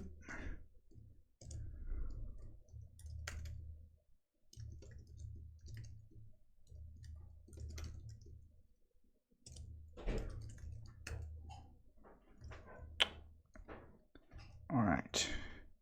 So we need to get the authenticated user. It's Vim's doing it again, where it's flaking out. Apparently sleeping and bringing it back fixes it. No, it does not. It's still there. What the hell is this? This has not happened since I moved to COC. Does anyone is anyone in the chat using COC for completion and LSP? And are you experiencing the same issue, or is this just me?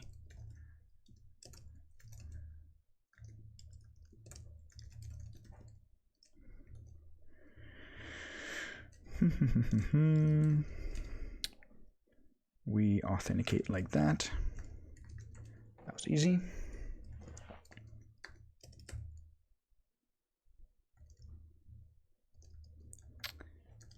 Authenticate comes from there.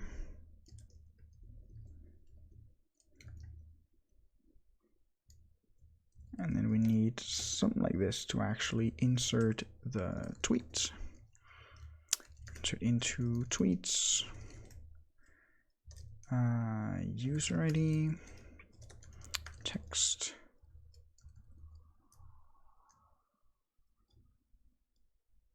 ID. User ID.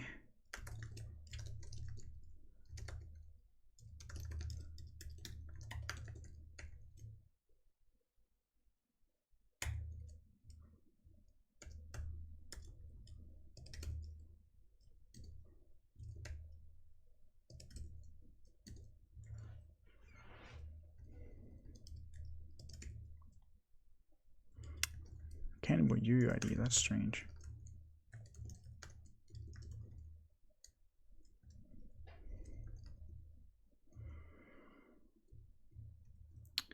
Hey man.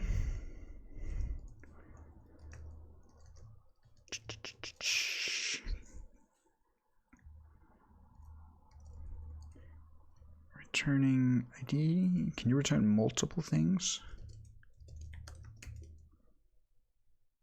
It seems that you can.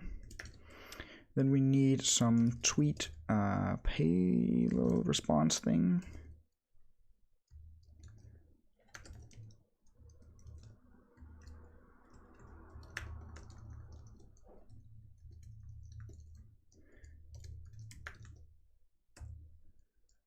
Like this. How did we return that?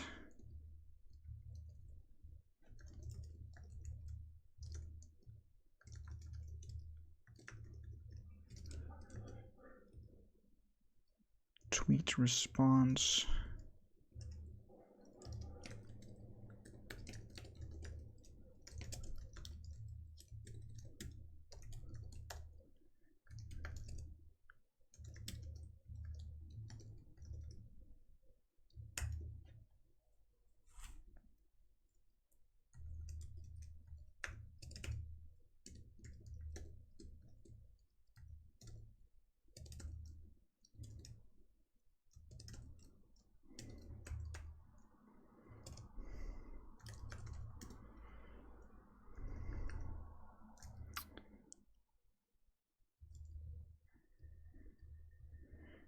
Ah, that's cool. When there's multiple like definitions of a method, you can choose which one you want to go to.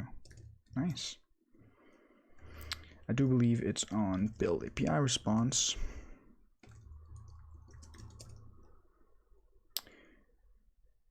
Do you think AI will take over technology and engineering jobs? Also, are there a lot of jobs in technology and engineering? I don't know. What do you think? I think it'll be a while. And in terms of whether there's a lot of jobs in technology, I'm pretty sure yes. Wait, what did we break now? Not found. Ah, that's because we moved the setup SQL file, which apparently the test database uses.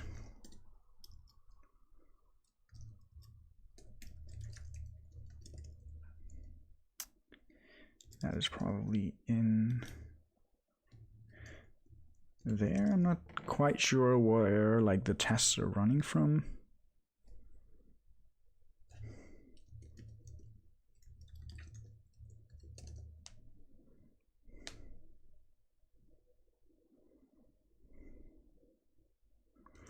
There we go. Our test passed. Very nice. We can now post tweets. We probably want some validation of the tweet not being too long. I think that's probably a good next step. Let's just make a branch first of all. We did forget that. Posting tweets.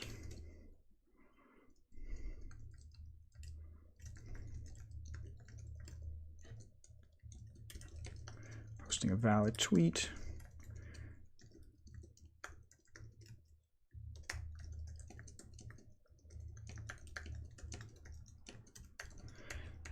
Too long. We're probably gonna want to extract like all this stuff out. The create user stuff. We're probably gonna want to be doing that in a lot of tests. It's a bit annoying that we have to do that every time. Let's just make a note of that. Extract user creation in tests into function. So we just need a really long string. I believe you can do that with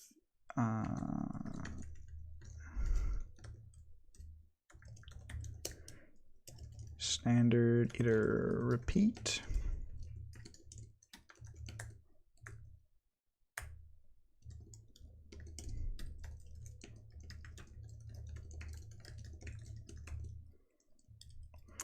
Yeah, so iter repeat just gives you an infinite iterator of some clonable thing. Then we take the first 1,000 of those and we collect each element into a string. And you can collect an iterator of characters into a string.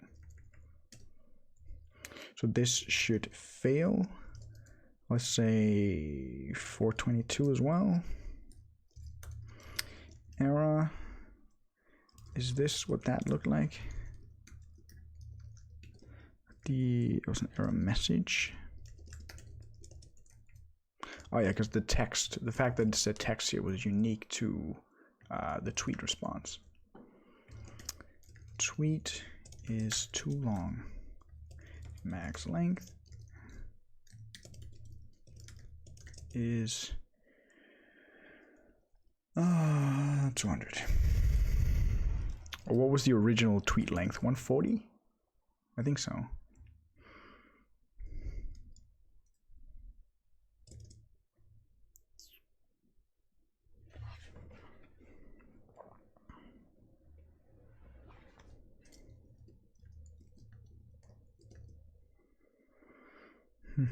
And it failed with a created, but it should have gotten a unprocessable entity.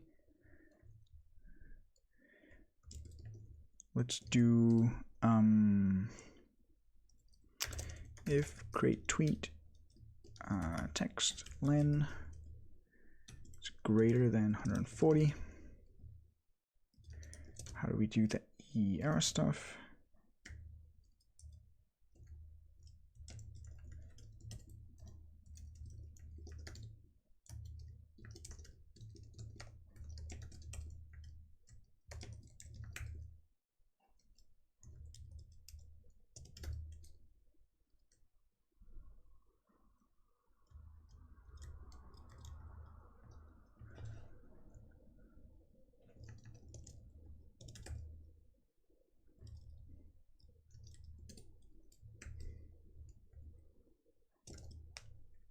I think this should do it.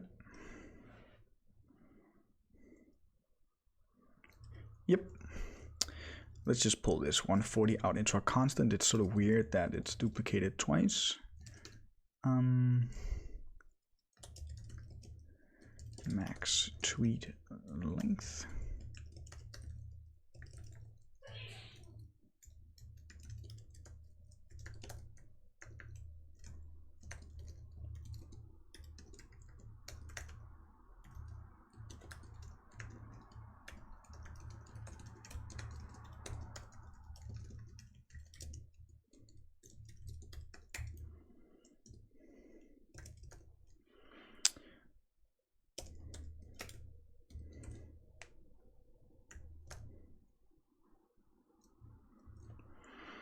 All right. Test should still pass. We should probably also not hard code the 140 here. Test did indeed pass. Format.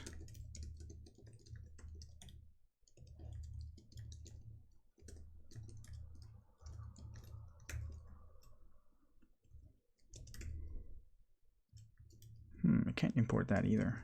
It's unfortunate. That is in use crate endpoints tweet max tweet length.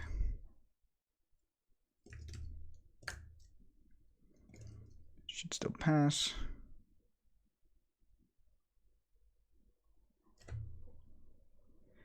Very nice.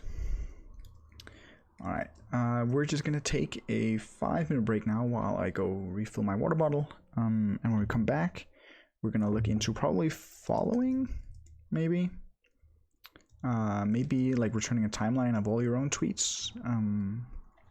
Not quite sure, but we'll be back in like 5-10 minutes.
All right, we are back.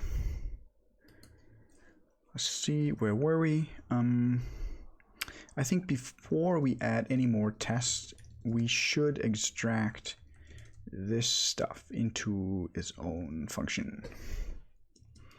Otherwise, it's going to be very annoying to have to type these like 15 lines every time. Let's say async fn create user and authenticate.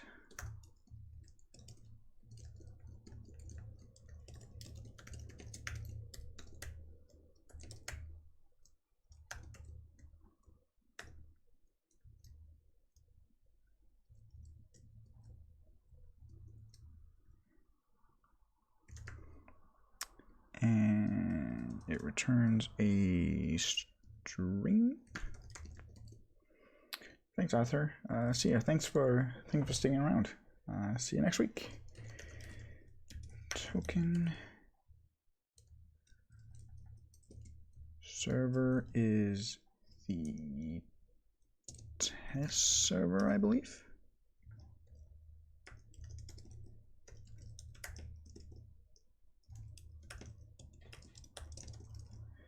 It needs to be mutable because we need to use it mutably down here. And because it's declared as a mutable reference up here, we don't have to write at mute down here.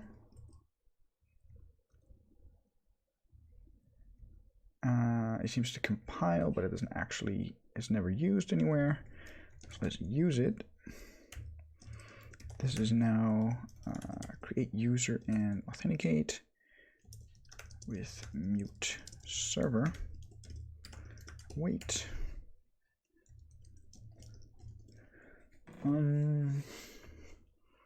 This is what we want though. It means you can't set the username and password. So if you want to create multiple users, you can't do that. Is that annoying?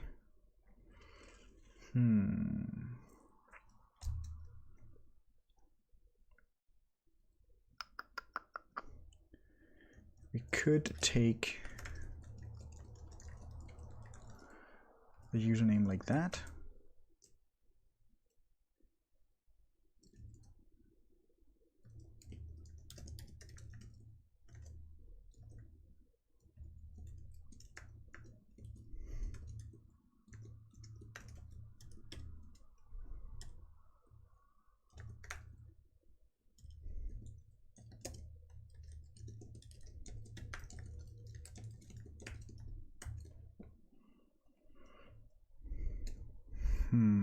It's just a bit unfortunate that we have like this none down here.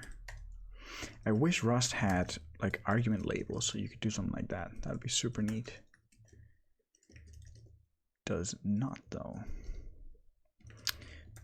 I think I'm gonna go with this for now. If we come up with anything better, we can always change it.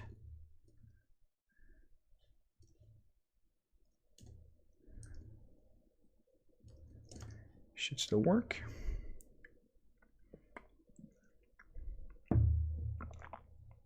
There we go. Let's move this into test helpers.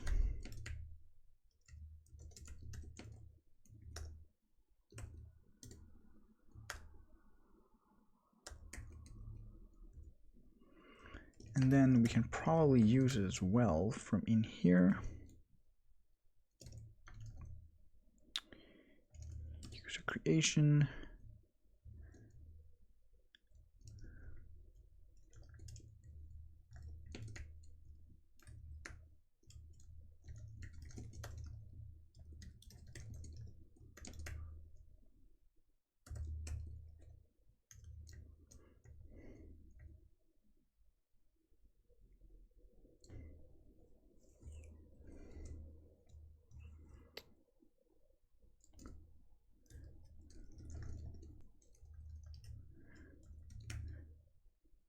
So we cannot use it the second time because we do care about the response, which we don't get in this case. We just get the auth token.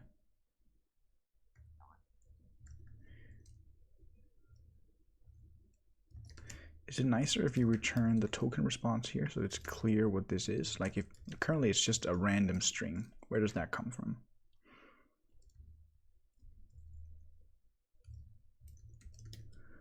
I kind of think so.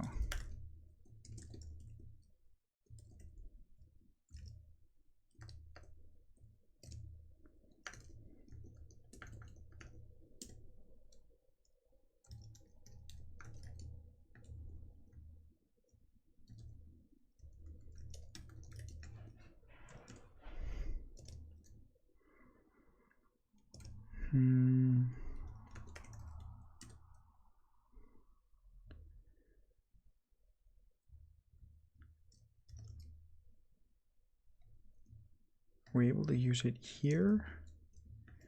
Yes.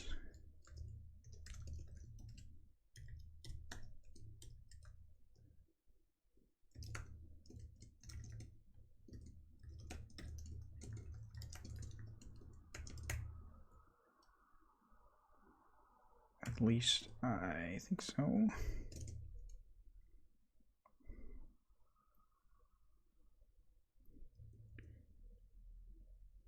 Yep. Not down here though, for reasons that we just discussed. We did have some login tests as well. I believe those are similar.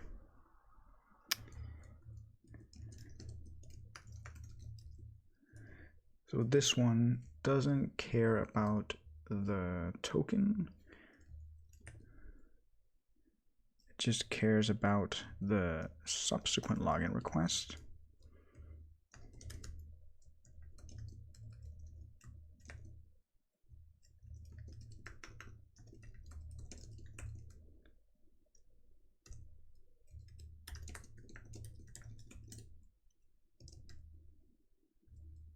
Like this. Should still work.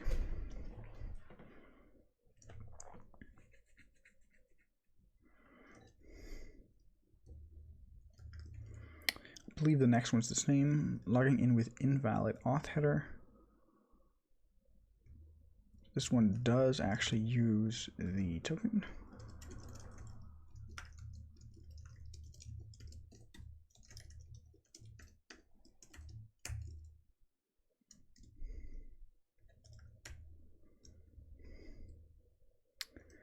This one doesn't create a user at all.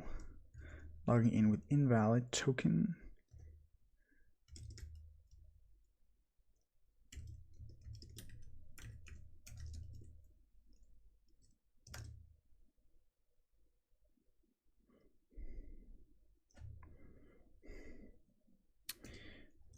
Very nice. That's a bit shorter now.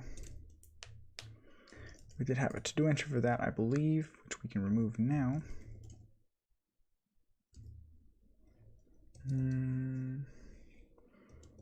So this was the initial tweet creation and also validation of the tweet length.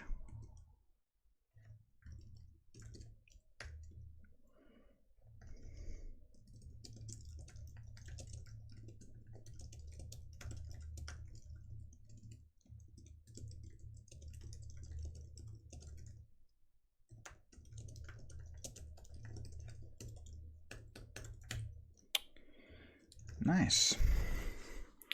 I'm thinking if it makes sense to have an endpoint that the clients can call that return like static data of some sort. Like the clients are going to want to show a UI element.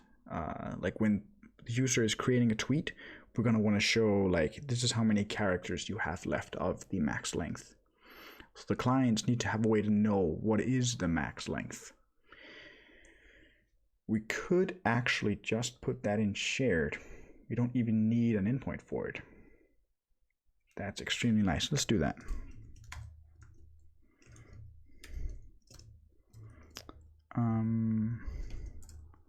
It's basically this constant that we want.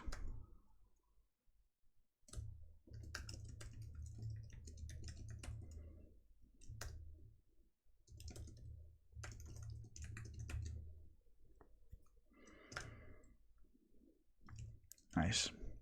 That's really cool that we can just do this. I guess that's the sort of dream of writing the backend and the frontend in the same language. You can easily share code between the two.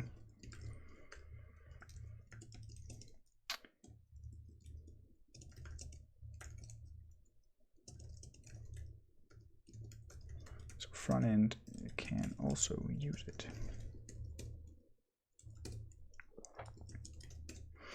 I guess if we need to like share data that's written to the database, then we would need some special endpoint for it. But for now, it's not quite necessary. Let's just look at our tweet endpoint to think about if there's anything else we need to handle. We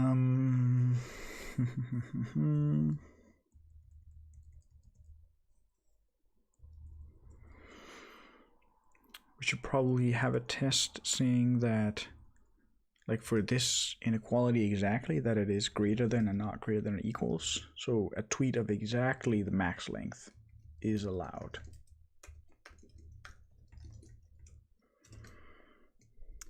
With exactly the max length.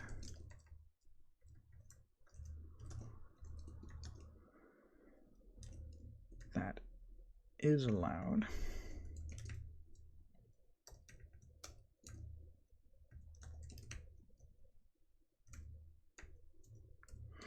I don't really care what the text is, I just care that it returns the true or one and a data.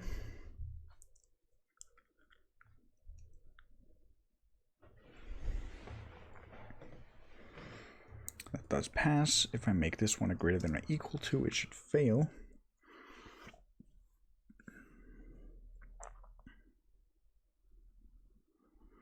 And it does. Just make sure that it fails for the right reason. Yeah, it does. This is unprocessable ended, but it should be true or one. It should pass again now.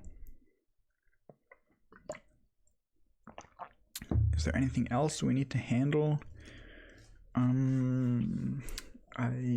don't really think so.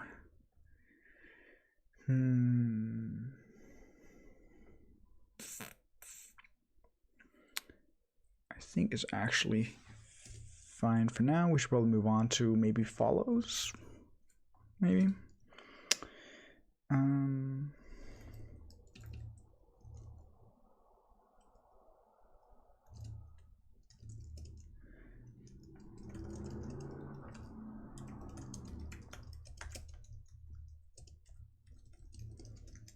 Add test for boundary condition tweet length.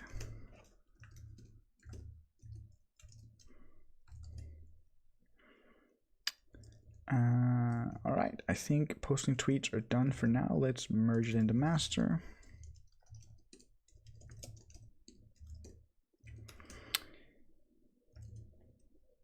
Let's say follows. The setup is very similar.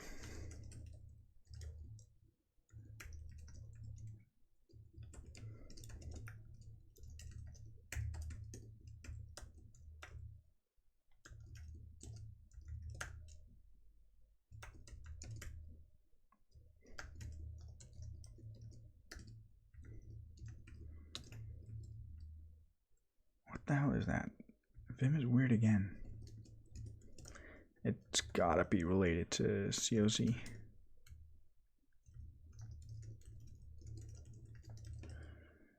Following another user.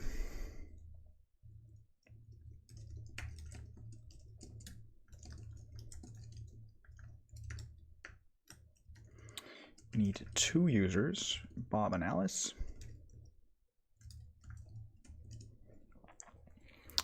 And so to follow another user, you should do a post to users, username follow. The username is Alice. So we want Bob to follow Alice. Let's just rename this to Bob's token. So we know down here what the token actually refers to. And there is no payload, I think.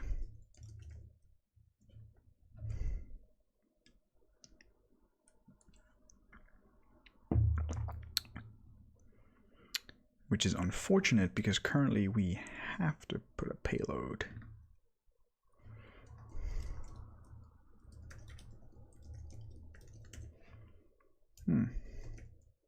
I think we have to refactor that first. So this needs to be an option T.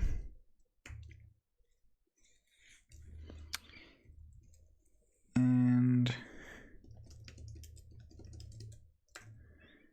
this one has an option value.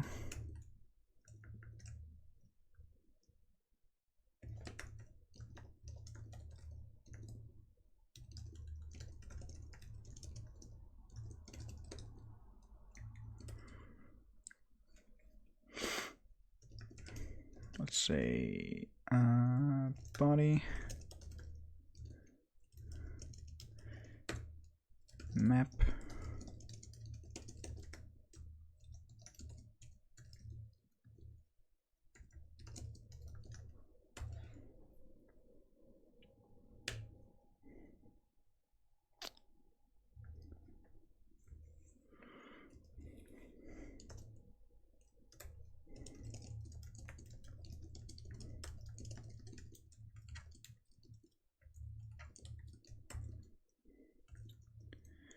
So we basically pattern match. So if there is a body, then we set it.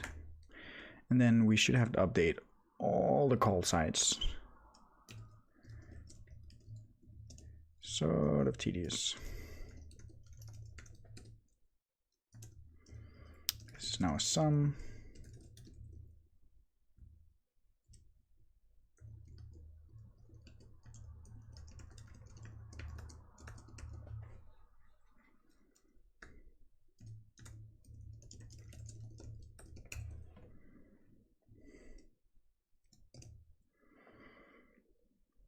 Where else? It's failing in user creation.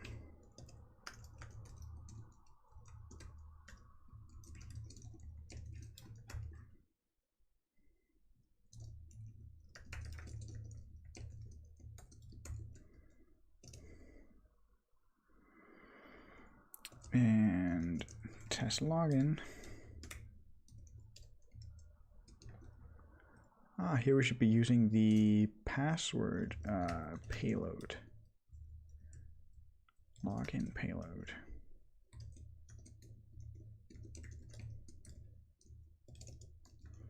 What's the password? Foobar.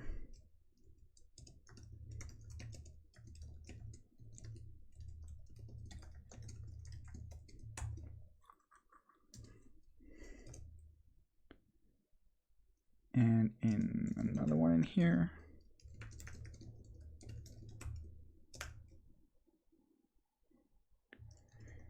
And in test helpers.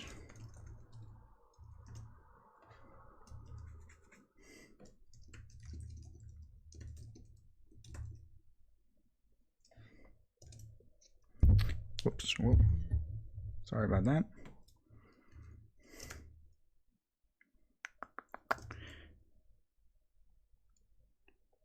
Test should pass. Yeah, all right. Where were we? We were on follows.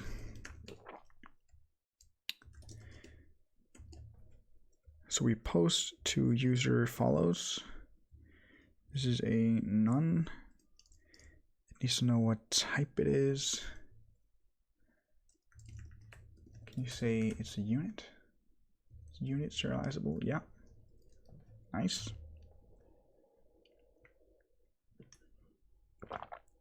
We could technically have a function called like post, like empty post or something.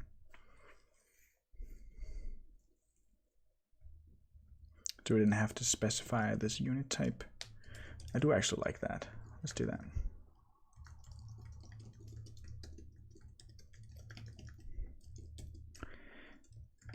All it does is call post with the URL and non-unit.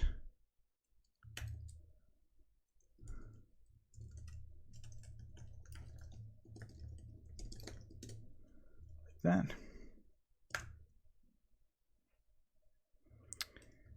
Then the response we get back is a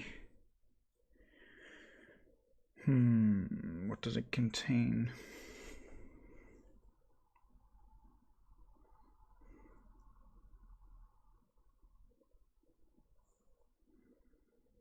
There's almost no meaningful data to return.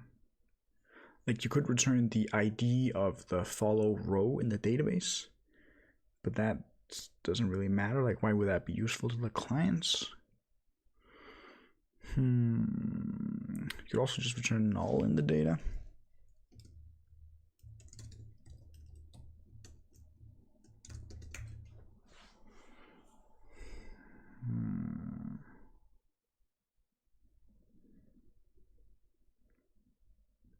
I don't quite see any meaningful data to return here.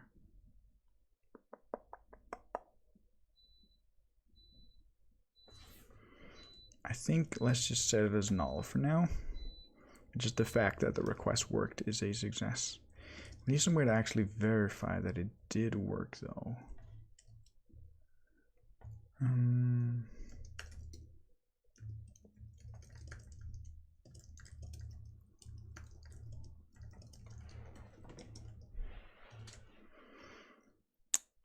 It should fail with a 404 though, because the endpoint doesn't even exist yet.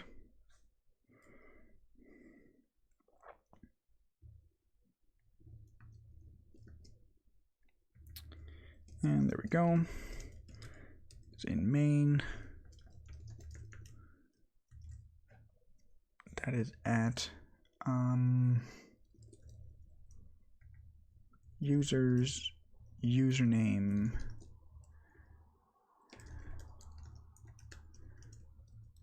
follow post users follow.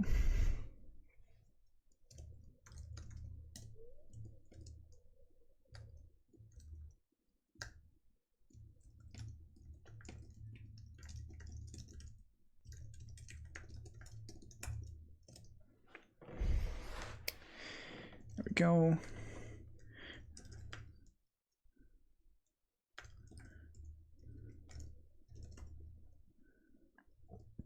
How do we actually get the, like, we need this key from the response, or from the URL rather. I believe we've done that before. What other, we have username login, request param. Very convenient. And then we need to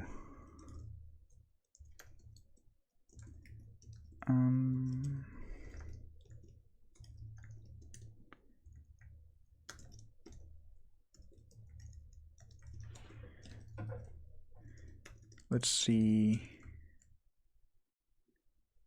We also need to authenticate.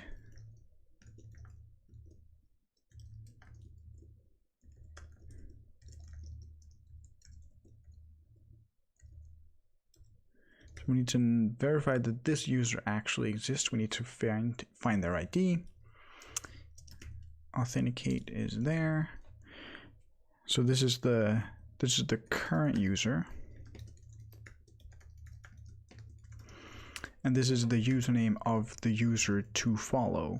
So we need to get the ID of this username.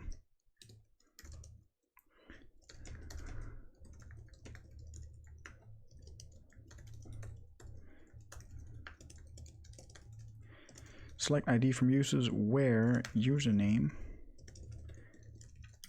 is username. Fetch optional.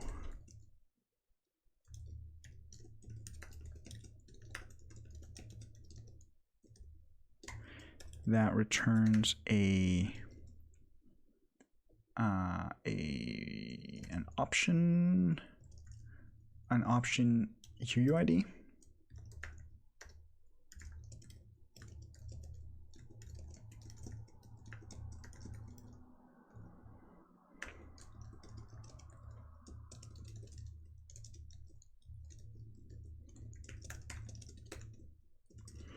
Otherwise, we need to return some error here. We're probably going to want to add a test for this, so I'm going to leave that as a to-do for now, and then we'll actually write a test for it.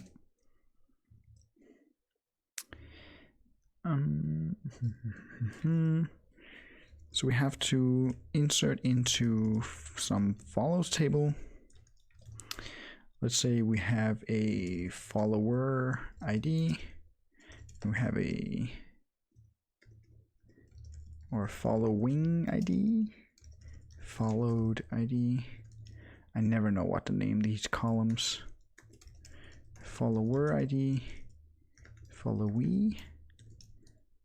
So this is the one following and the one being followed, similarly to employer and employee. We also want timestamps.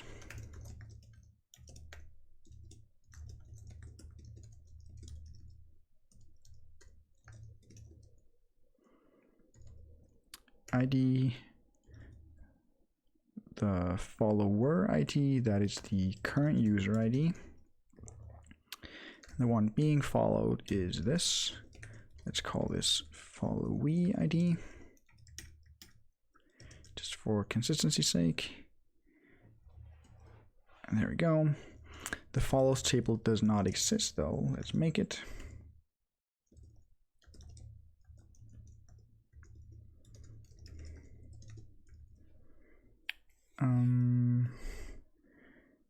There is a followee, a follower, and timestamps.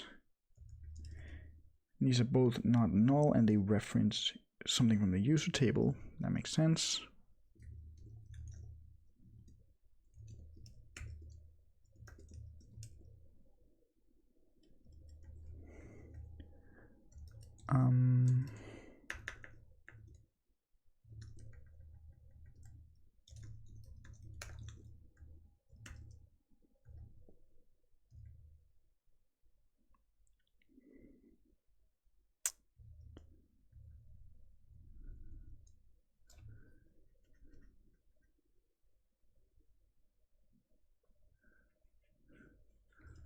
I believe execute just runs the query. It doesn't like just tells you if it succeeds or not. I'm not quite sure what it's complaining about. Expected.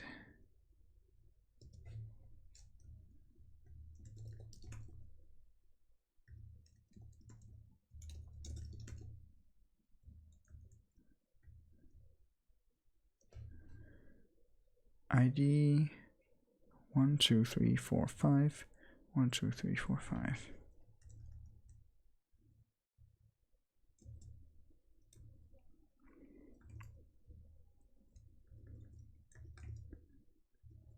Authenticate returns a user response that does have an ID.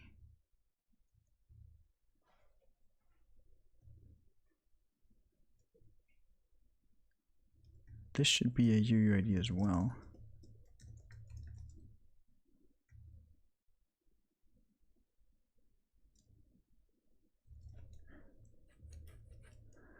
Ah, right.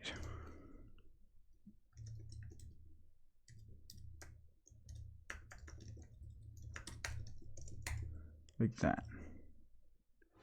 There we go. So it's complaining that the type of this one was wrong.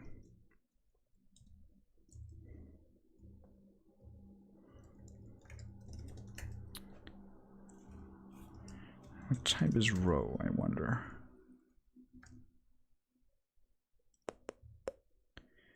It's a U64. Is that like the number of rows affected or something? Execute.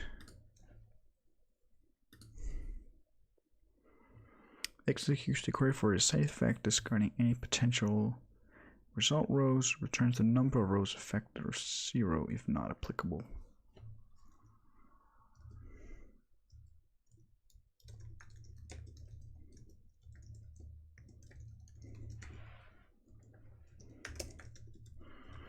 That should equal 1.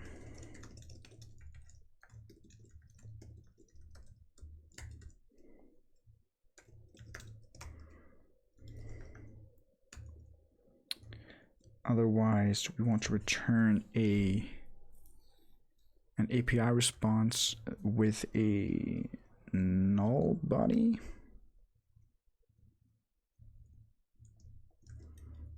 I think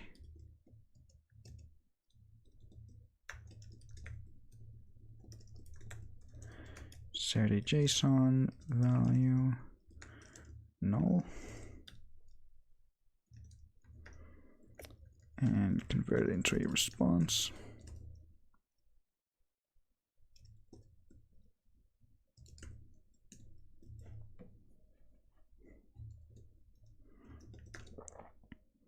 So this should pass the test, but in theory we would still pass the test even if we didn't do this insert. So we need to somehow actually verify that the query did get run.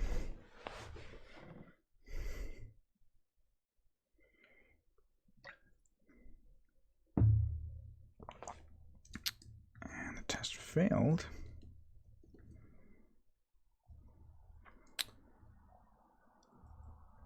Expected no, actual data no.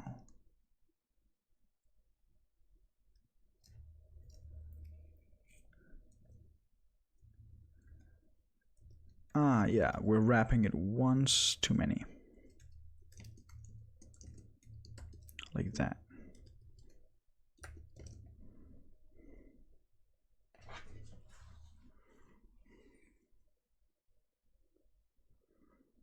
Nice.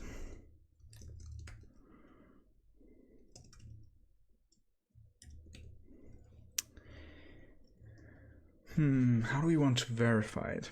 So the sort of cheeky way is to just verify it with like just query directly into the database. It almost feels like cheating though. I'm using Vim. The completion plugin I'm using is COC, and then I'm using ROS Analyzer as the LSP server.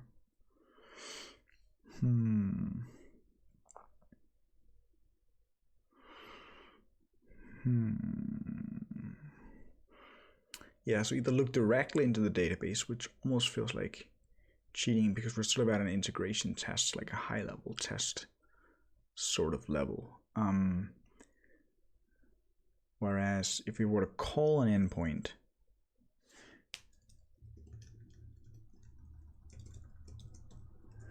like how would a client verify that the follow request actually worked?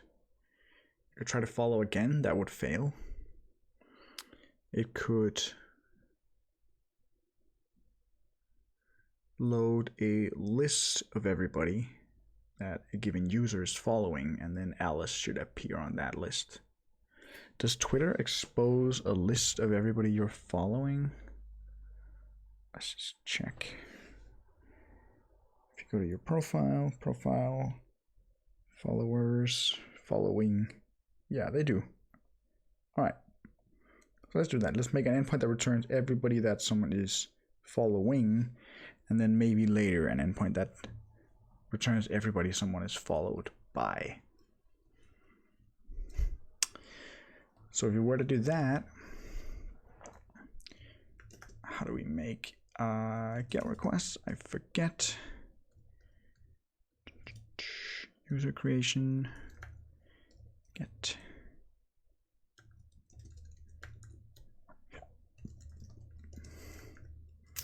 So if we call users Bob following, authentication doesn't matter.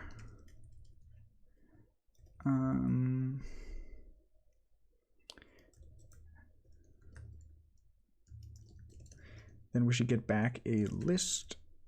If we decode it, that contains Alice. And in theory, we should also do this before making doing the request and then asserting that we don't get anything back.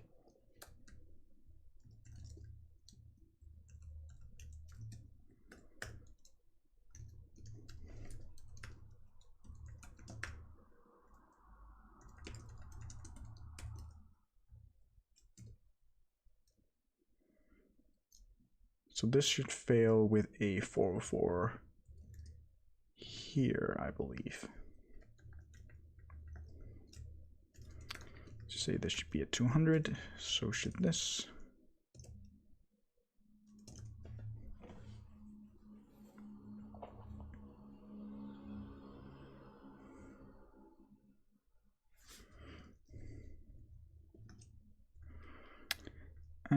line 13 is here. That makes sense. Hop over here, main. What was the endpoint? Users, username, following. Users, username, following. Following.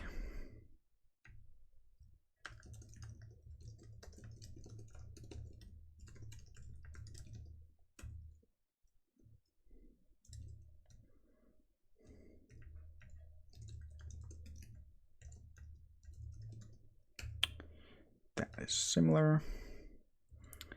And the query is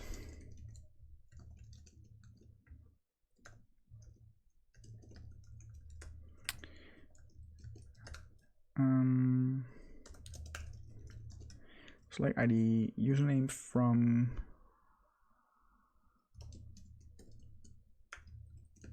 just give ourselves a bit more room.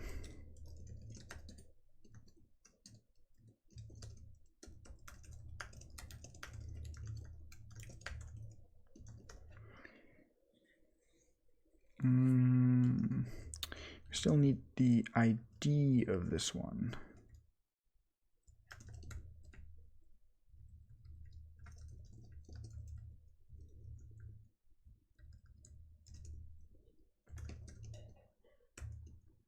We should probably extract this into a function. Like just getting an ID from a username is probably something we're going to want to do a lot.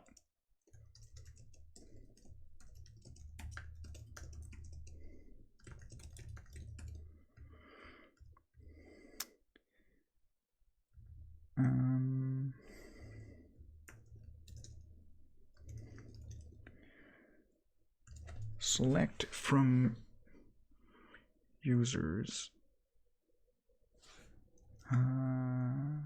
inner join follows on follows dot follower ID is that one.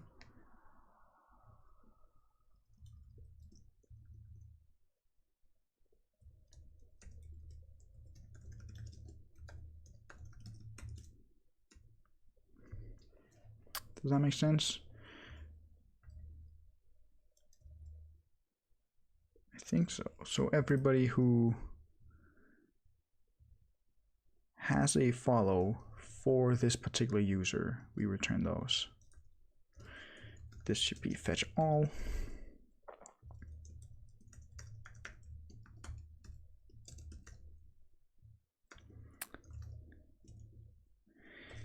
And the response type we want is a list of user responses.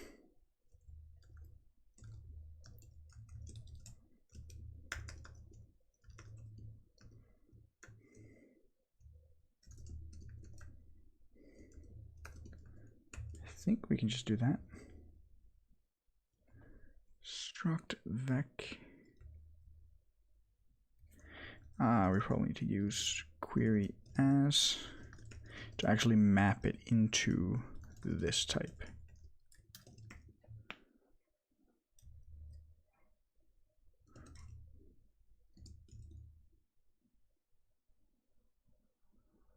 Cannot find struct or variant user response in this scope. Didn't we just import it?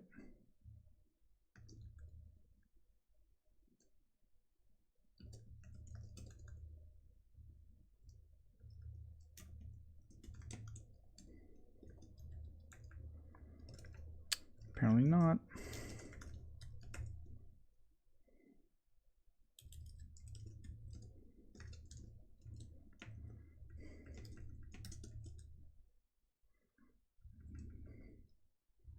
There we go. So this works directly. So true response works on anything that is serializable.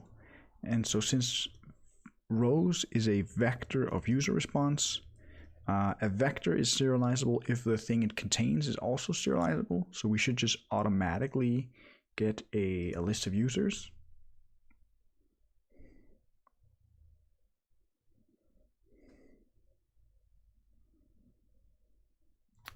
So close.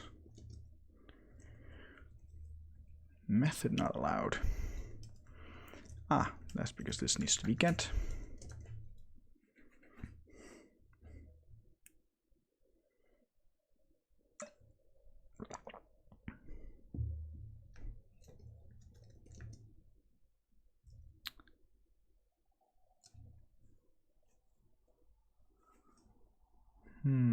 Seems we swapped something around.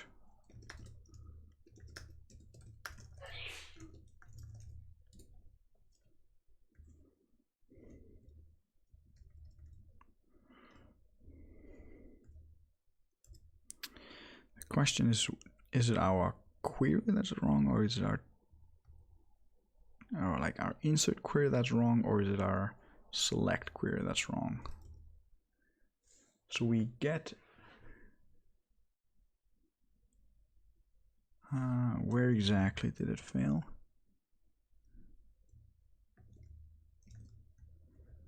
On 34. Yeah, that's here. So it got Bob, but it expected Alice. Let's just make sure our test is correct. So Bob has no followers to begin. Bob isn't following anyone to begin with. That makes sense. Then as Bob, and this is Bob, that is Bob's token. As Bob, we follow Alice.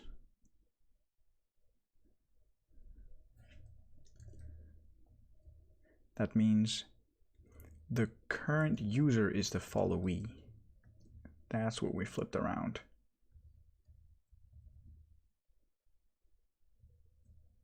No. The one to be followed is Alice. The one following, the follower, is the current user. That is still correct, I think. Down here, we're saying the follower has to be this one. That should make sense as well, because Alice is the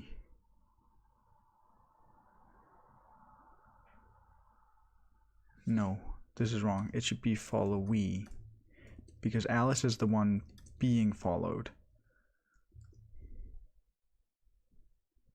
So this returns all the users who have a follow, like, for themselves, and the other user.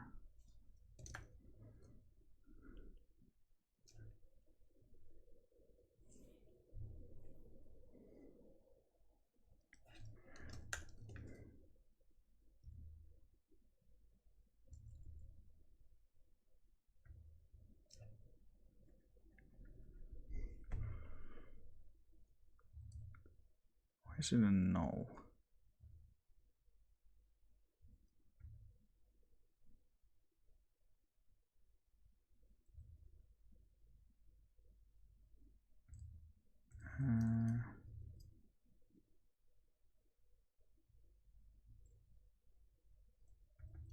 It is the same line 34.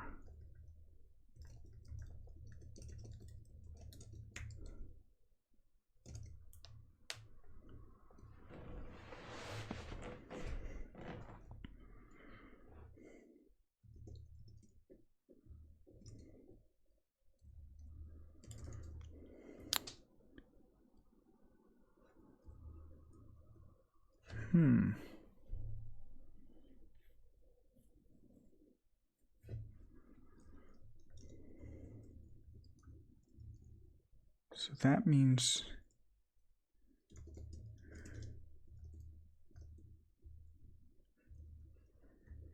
current user is Bob.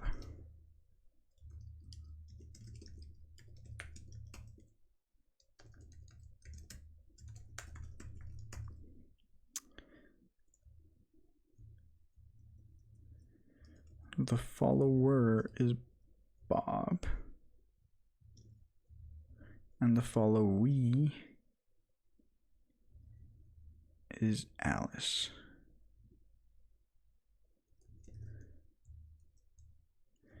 And the username is used to find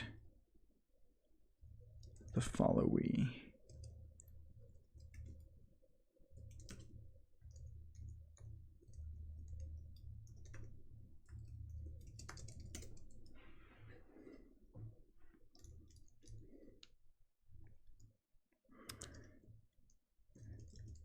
Like the case with tests like these is whenever you have like something flipped in your mind, you could just do a trial and error where you basically try all the combinations until the test pass. But I find it more rewarding, even though more difficult, to sort of do it the hard way and actually try to understand, know why is it wrong. That's actually where you learn. It's going great. We're sort of working on implementing actual like Twitter like functionality where you can post tweets and you can follow other users and stuff like that.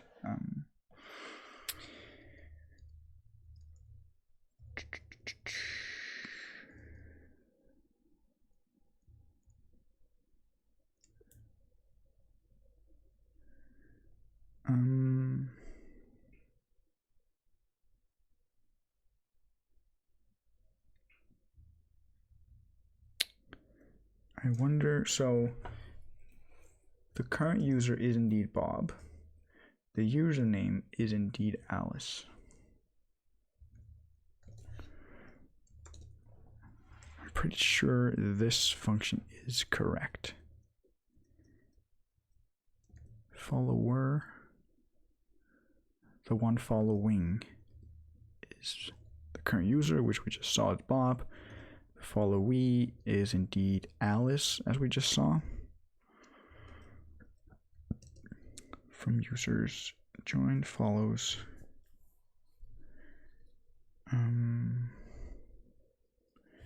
So Bob is the follower.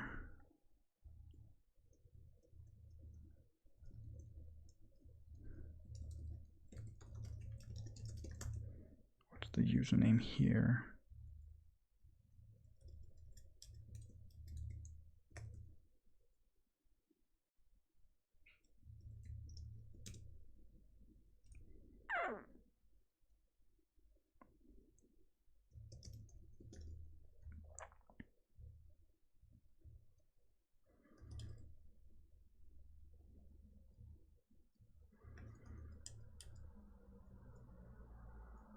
That's Bob.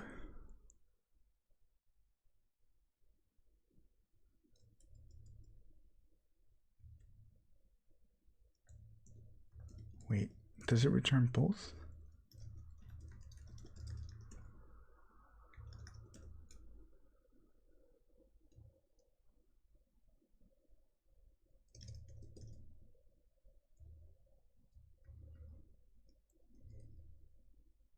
Why does it return both?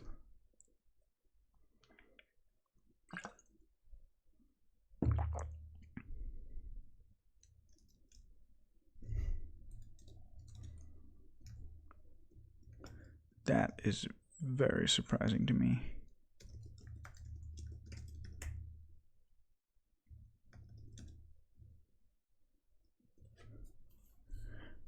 I'm sure I've made some silly error and people are just screaming at their screens. No, it's on line 40. Don't you see it? How the hell do you keep track of all that text? Yeah, I mean, it's kind of at this point where you wish you had breakpoints, right?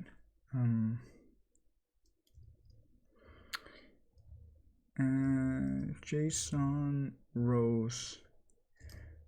So it does print the file name and the line number and sort of the like if I say debug of rows, then it says rows like here. So that shows me actual like what the text for the variable name is.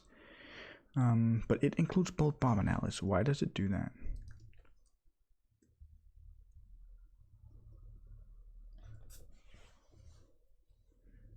Select from users. Inner join follows. Of course. I think we need another condition. And follows followee ID is the current user ID. No. Wait, no. What am I saying?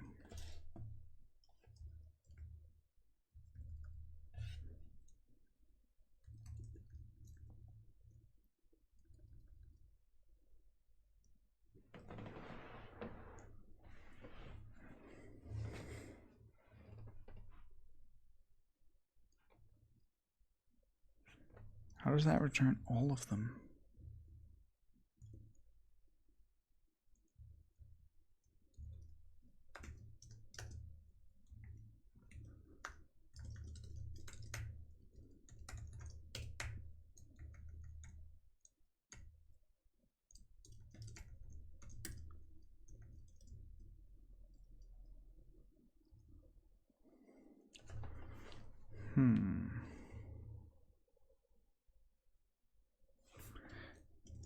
Do we need like and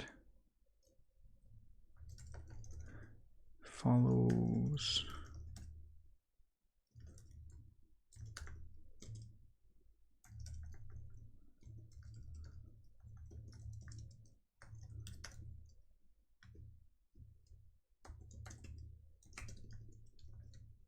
Does that make sense?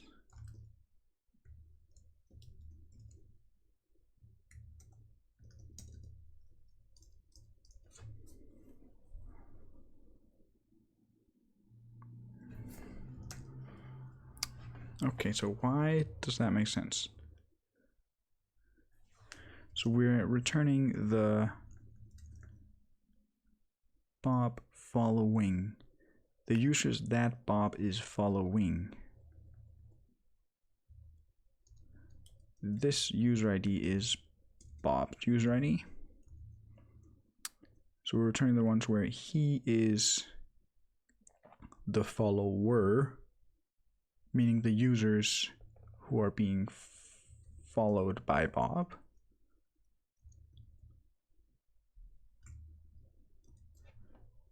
So therefore the followee should be that user. Otherwise we get both. I think that does make sense.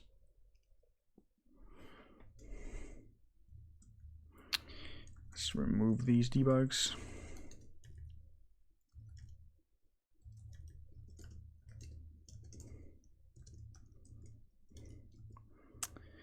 And now just to be extra sure, say that if we do it the other way around and we say Alice following, we should get exactly nothing.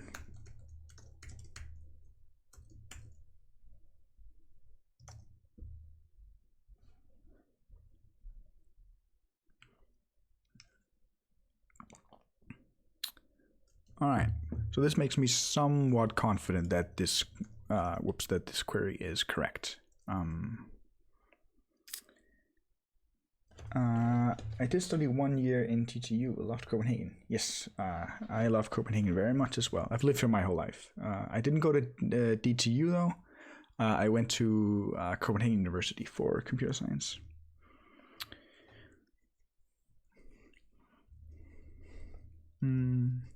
I've been to like I'm not sure if that's weird, but I like cities that are sort of like Copenhagen. I've been to New York, and I like San Francisco a lot as well. I've been there.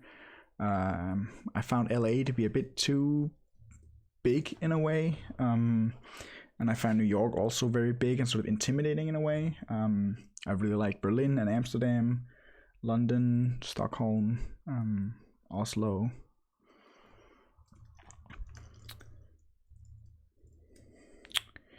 What else do we need?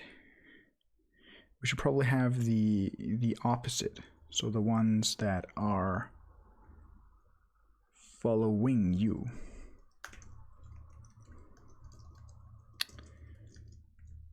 So we want followers. That should return exactly nothing. No one is following Bob. Whereas if we do followers for Alice, we should get back Bob.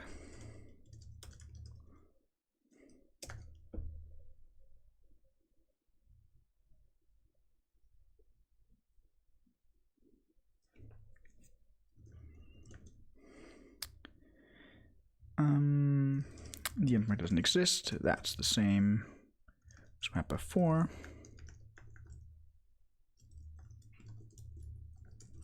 Followers.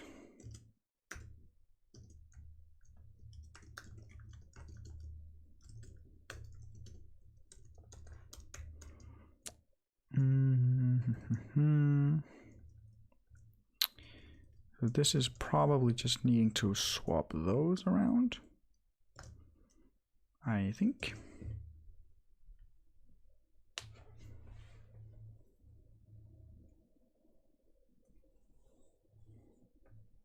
Yep.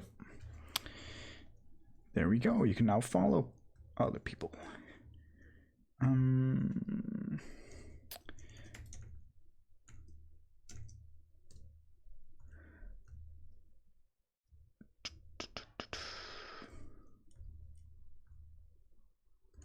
It's a bit annoying that you have to deserialize the JSON manually every time.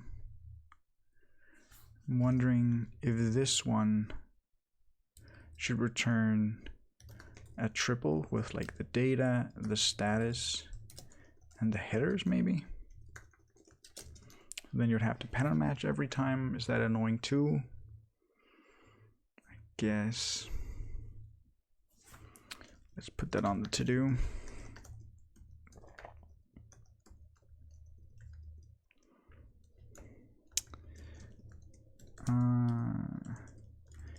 Consider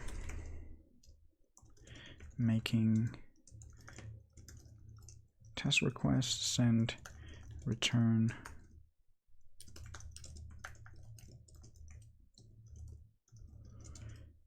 so we don't have to call, what was it, body JSON all the time.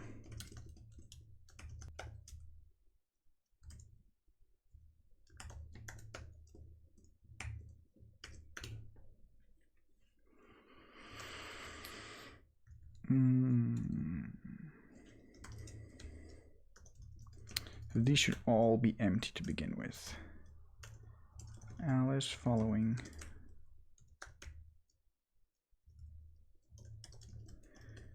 Bob followers.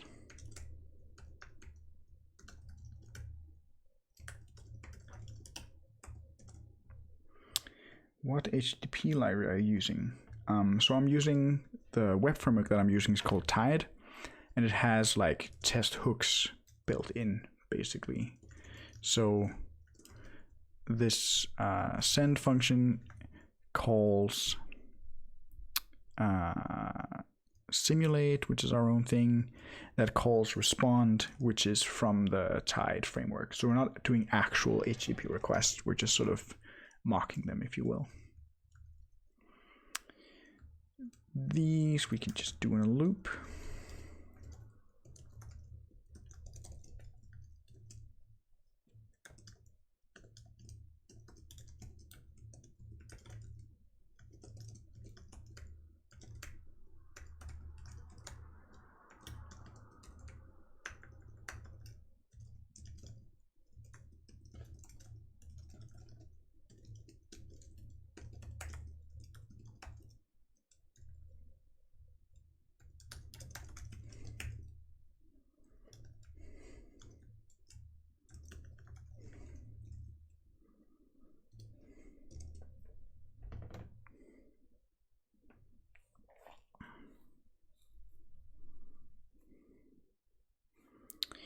There we go.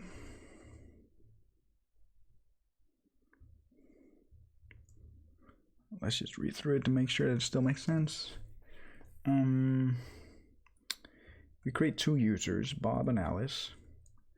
To begin with, they are not following anybody and they don't have any followers. Then Bob follows Alice. And if we then ask for who Bob is following, we get back Alice. If we ask who Alice is following, we get no one. If we ask for Bob's followers, we get no one. If we ask for who's following Alice, we get back Bob. That makes sense. Is there no good SQL Rust DSLs, or you choose to write raw SQL? I go back and forth. I honestly don't know what the best approach is. I've done a lot of Ruby on Rails development where there is a ORM and query builder like built in, so you write Ruby code that becomes SQL, and it has both upsides and downsides. There is one for Rust called Diesel, which basically gives you sort of what you would expect, and like a DSL that compiles, or basically not compiles, but becomes SQL. It looks very much like SQL, and they can even like verify the types of your queries at compile time and stuff like that. It doesn't mean that there's a DSL that you have to learn. You can't use everything that's in SQL. You can only use the stuff that Diesel supports. Diesel does support making raw SQL queries. With this approach, the query ask is basically a macro that'll actually run this query at compile time, or rather test it at runtime against the real database and give me an error message if I make a mistake. So for example, if I just say ID here, it'll fail to compile because it says the ID column is ambiguous. That's because it can come from both the users column and the follows column. So the error does make sense. And I'm personally not I'm totally fine with writing SQL like this. So in a way, I like it, and I'm trying it because I haven't done it before. I just used Active Record for so many years. But who knows? Maybe this actually turns out to be nicer.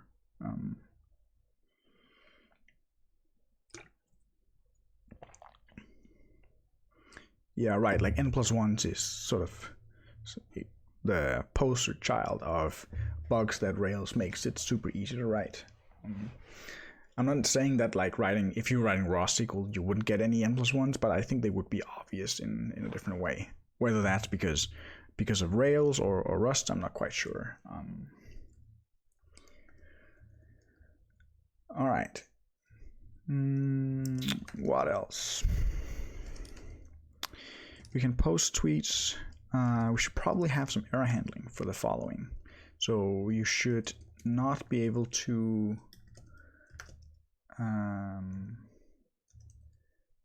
edge cases,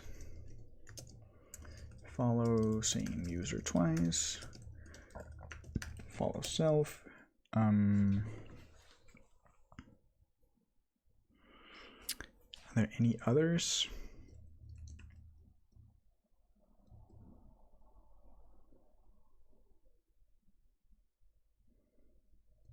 What gave you that impression? That's interesting.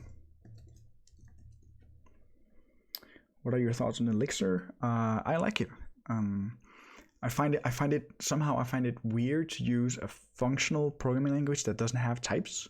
I've done a lot of Haskell in university, so I'm very used to the type stuff. But I like some of the ideas behind Erlang and Elixir are really cool. I wrote a bit of Elixir when it came out years ago, but I haven't used it for anything serious.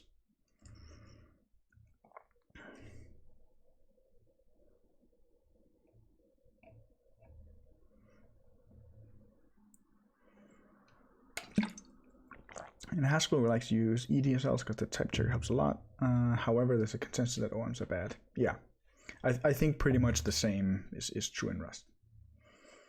Have you tried SQL Academy? No, what is that? SQL Academy. Database toolkit for Python. I have not done any Python development, I'm afraid. I mean, you can type your Elixir with annotations, but it doesn't come anywhere near Haskell. Does it check it at like compile time, or is it or is it like runtime checks?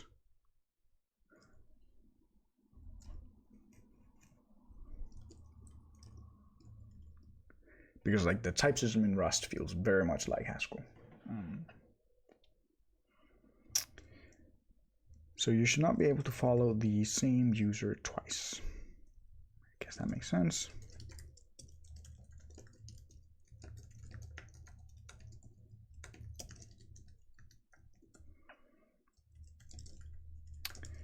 Need the setup.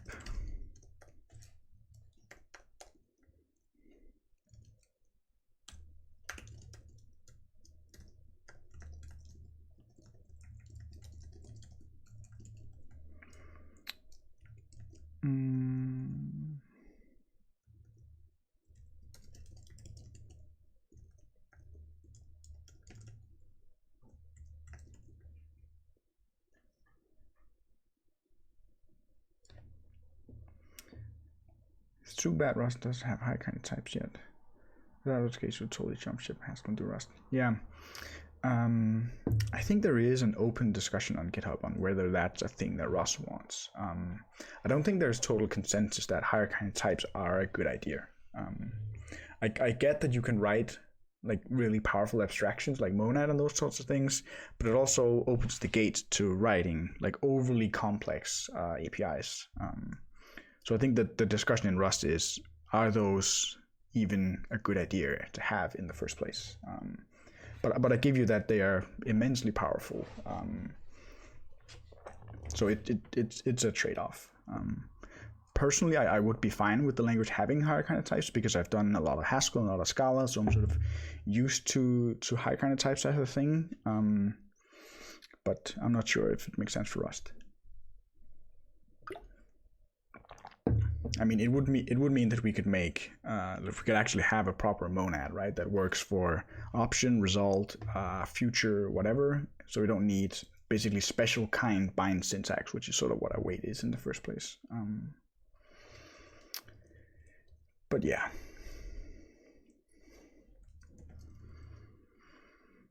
So if you follow once, it should work the first time. If you follow the second time, you should get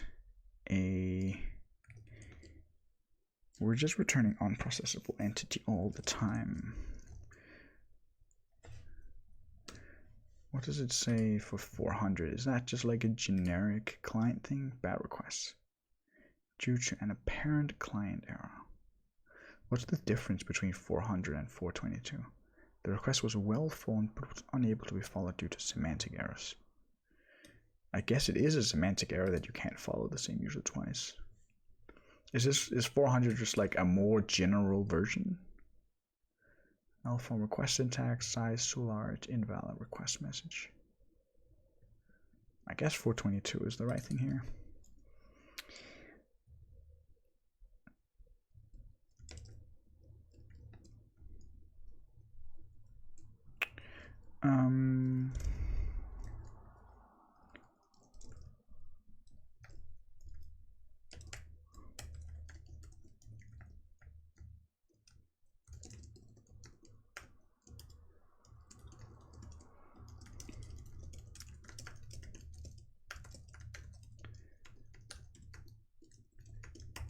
Can't follow the same user twice.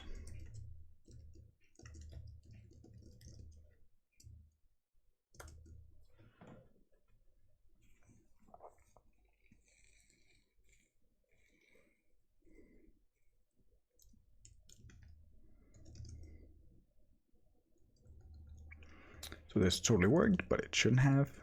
We should probably verify that in the database, actually. Let's see.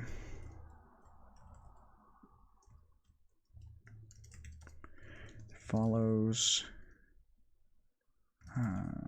follower, followee. How do you make an index on multiple columns?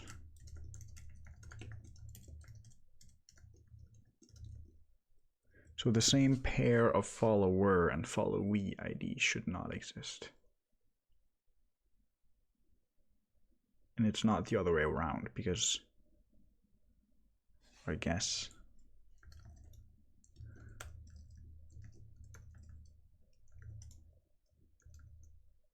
Are these like mutually exclusive? Can you have one without the other?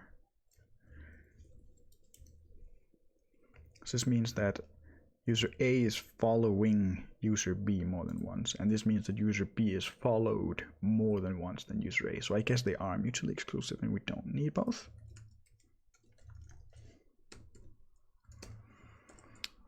So this should now fail with a 500.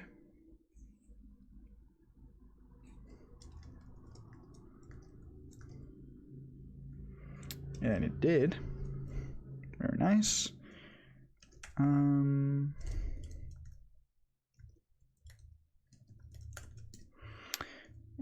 But we need to add our own special validation.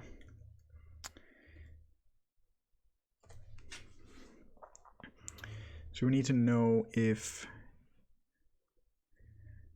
the current user is already following the followee ID.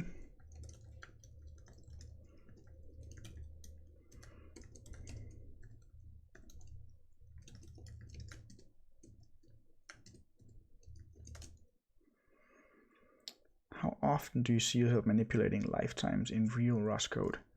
I'm not quite sure what you mean by manipulating lifetimes, but it comes up sometimes, but rarely. I'm not sure if we've defined any lifetimes in this project. We have in a few places we've sort of named lifetimes. It's rare that you have to annotate 2 lifetimes. Typically, it's just the one. I do think though that if you don't understand, like, if your question is can you use Rust on a day-to-day basis without understanding lifetimes, then the question is no. You will definitely run headfirst into a wall and not have a good time. Like, for example, right here, the fact that we have to borrow the database pool, we're using lifetimes here, so you definitely do need to know. Like, if you know a couple of programming languages, you're kind of used to being able to learn a new programming language by just being able to read it and sort of figure out, this thing is like this thing in this language, and that's like this thing in this language, and then you can sort of slowly pick it up over time. That doesn't really work for Rust. It looks like other languages, but because of ownership, it's significantly different. So you do actually have to sit down and do some book learning. All right, what were we doing? We need to check if there already exists a follow with the current user and the followee ID. Select one from follows where follower ID is that and followee ID is that. So where the follower is current user ID and the followee is that one. I think that makes sense.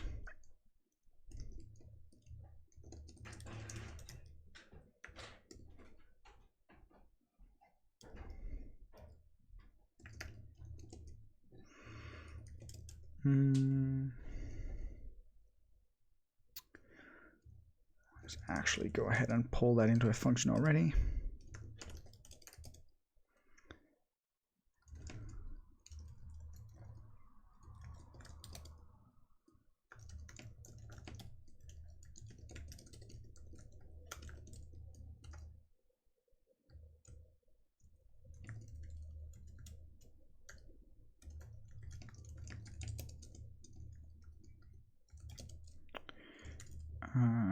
Followee ID.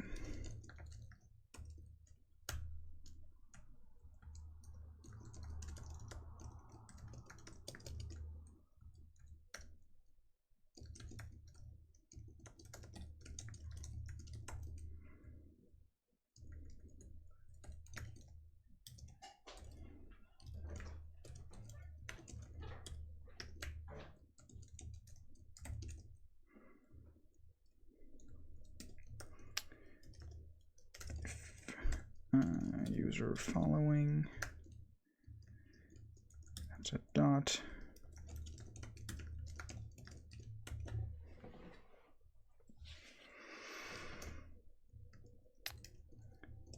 can never remember. How did errors look?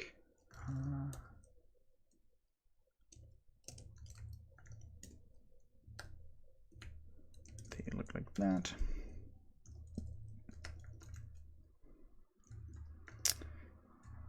This is the text.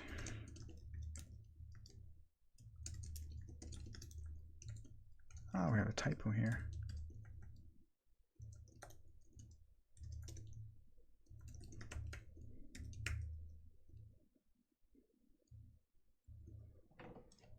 In my opinion, lifetimes are not as bad as manual error management. Fortunately, I've done very little C. Like I did one course with C in university, the operating systems course, and the main thing I learned during that course is that I never want to write C ever again.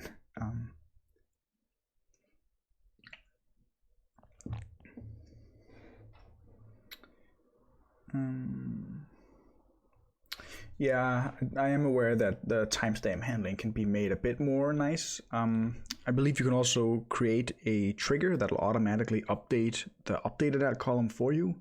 I just haven't gone around to doing that yet, but it is definitely on my mind. I think Diesel actually has a built-in migration to do that, which we could probably just steal.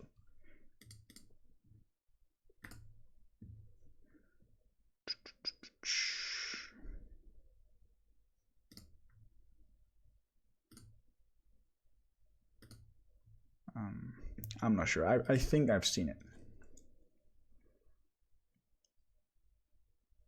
Yeah, and we can do a similar thing for created at.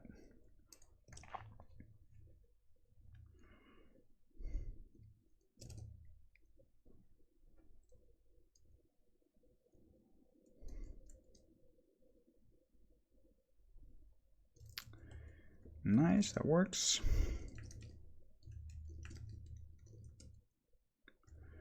You cannot follow yourself.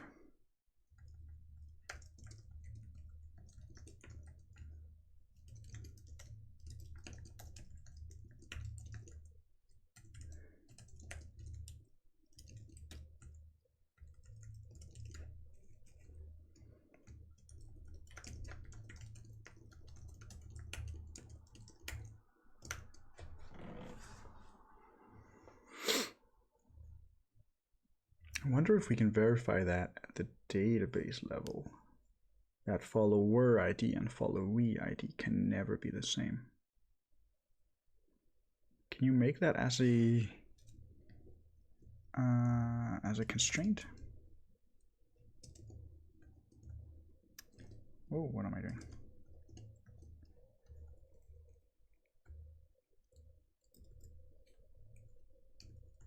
Ah, yeah, and the reason it failed is because we are able to follow ourselves twice. So the very first time it should return a 422. You can do it with a unique constraint. How would you do that?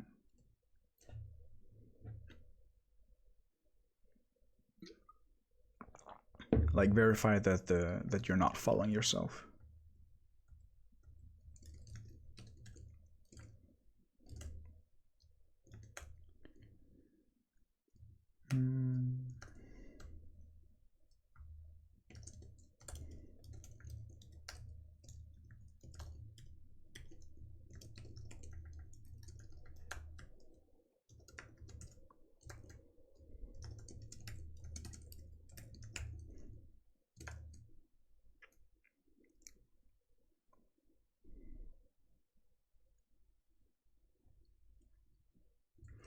Yeah, because the constraint that you can't follow the same user twice, we do have as a constraint as well. So that works. Nice. I think this is basically done. I think the last thing that we're going to want to do is probably a timeline. So something like return tweets from yourself or from people that you follow. Although I think actually, let's just write it down. Include tweets from yourself and those you follow. We're going to want to show them in chronological order, no like magical reordering machine learning timeline thing yet. I do think that we are going to cut the stream here. We've been going for like 4 hours. As you can see, it is 1 o'clock, 12:30 midnight in Copenhagen, and I need to get to work tomorrow.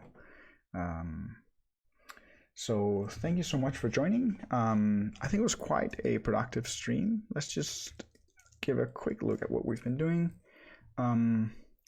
We struggled at first upgrading Tide 2 versions from 0.8 to 0.10. That took about an hour and was a bit harder than I expected it to be. And then we basically started building a tiny Twitter thing. We were also able to pull out all the shared logic between the client and between the front end and the back end into one shared library, which is really cool.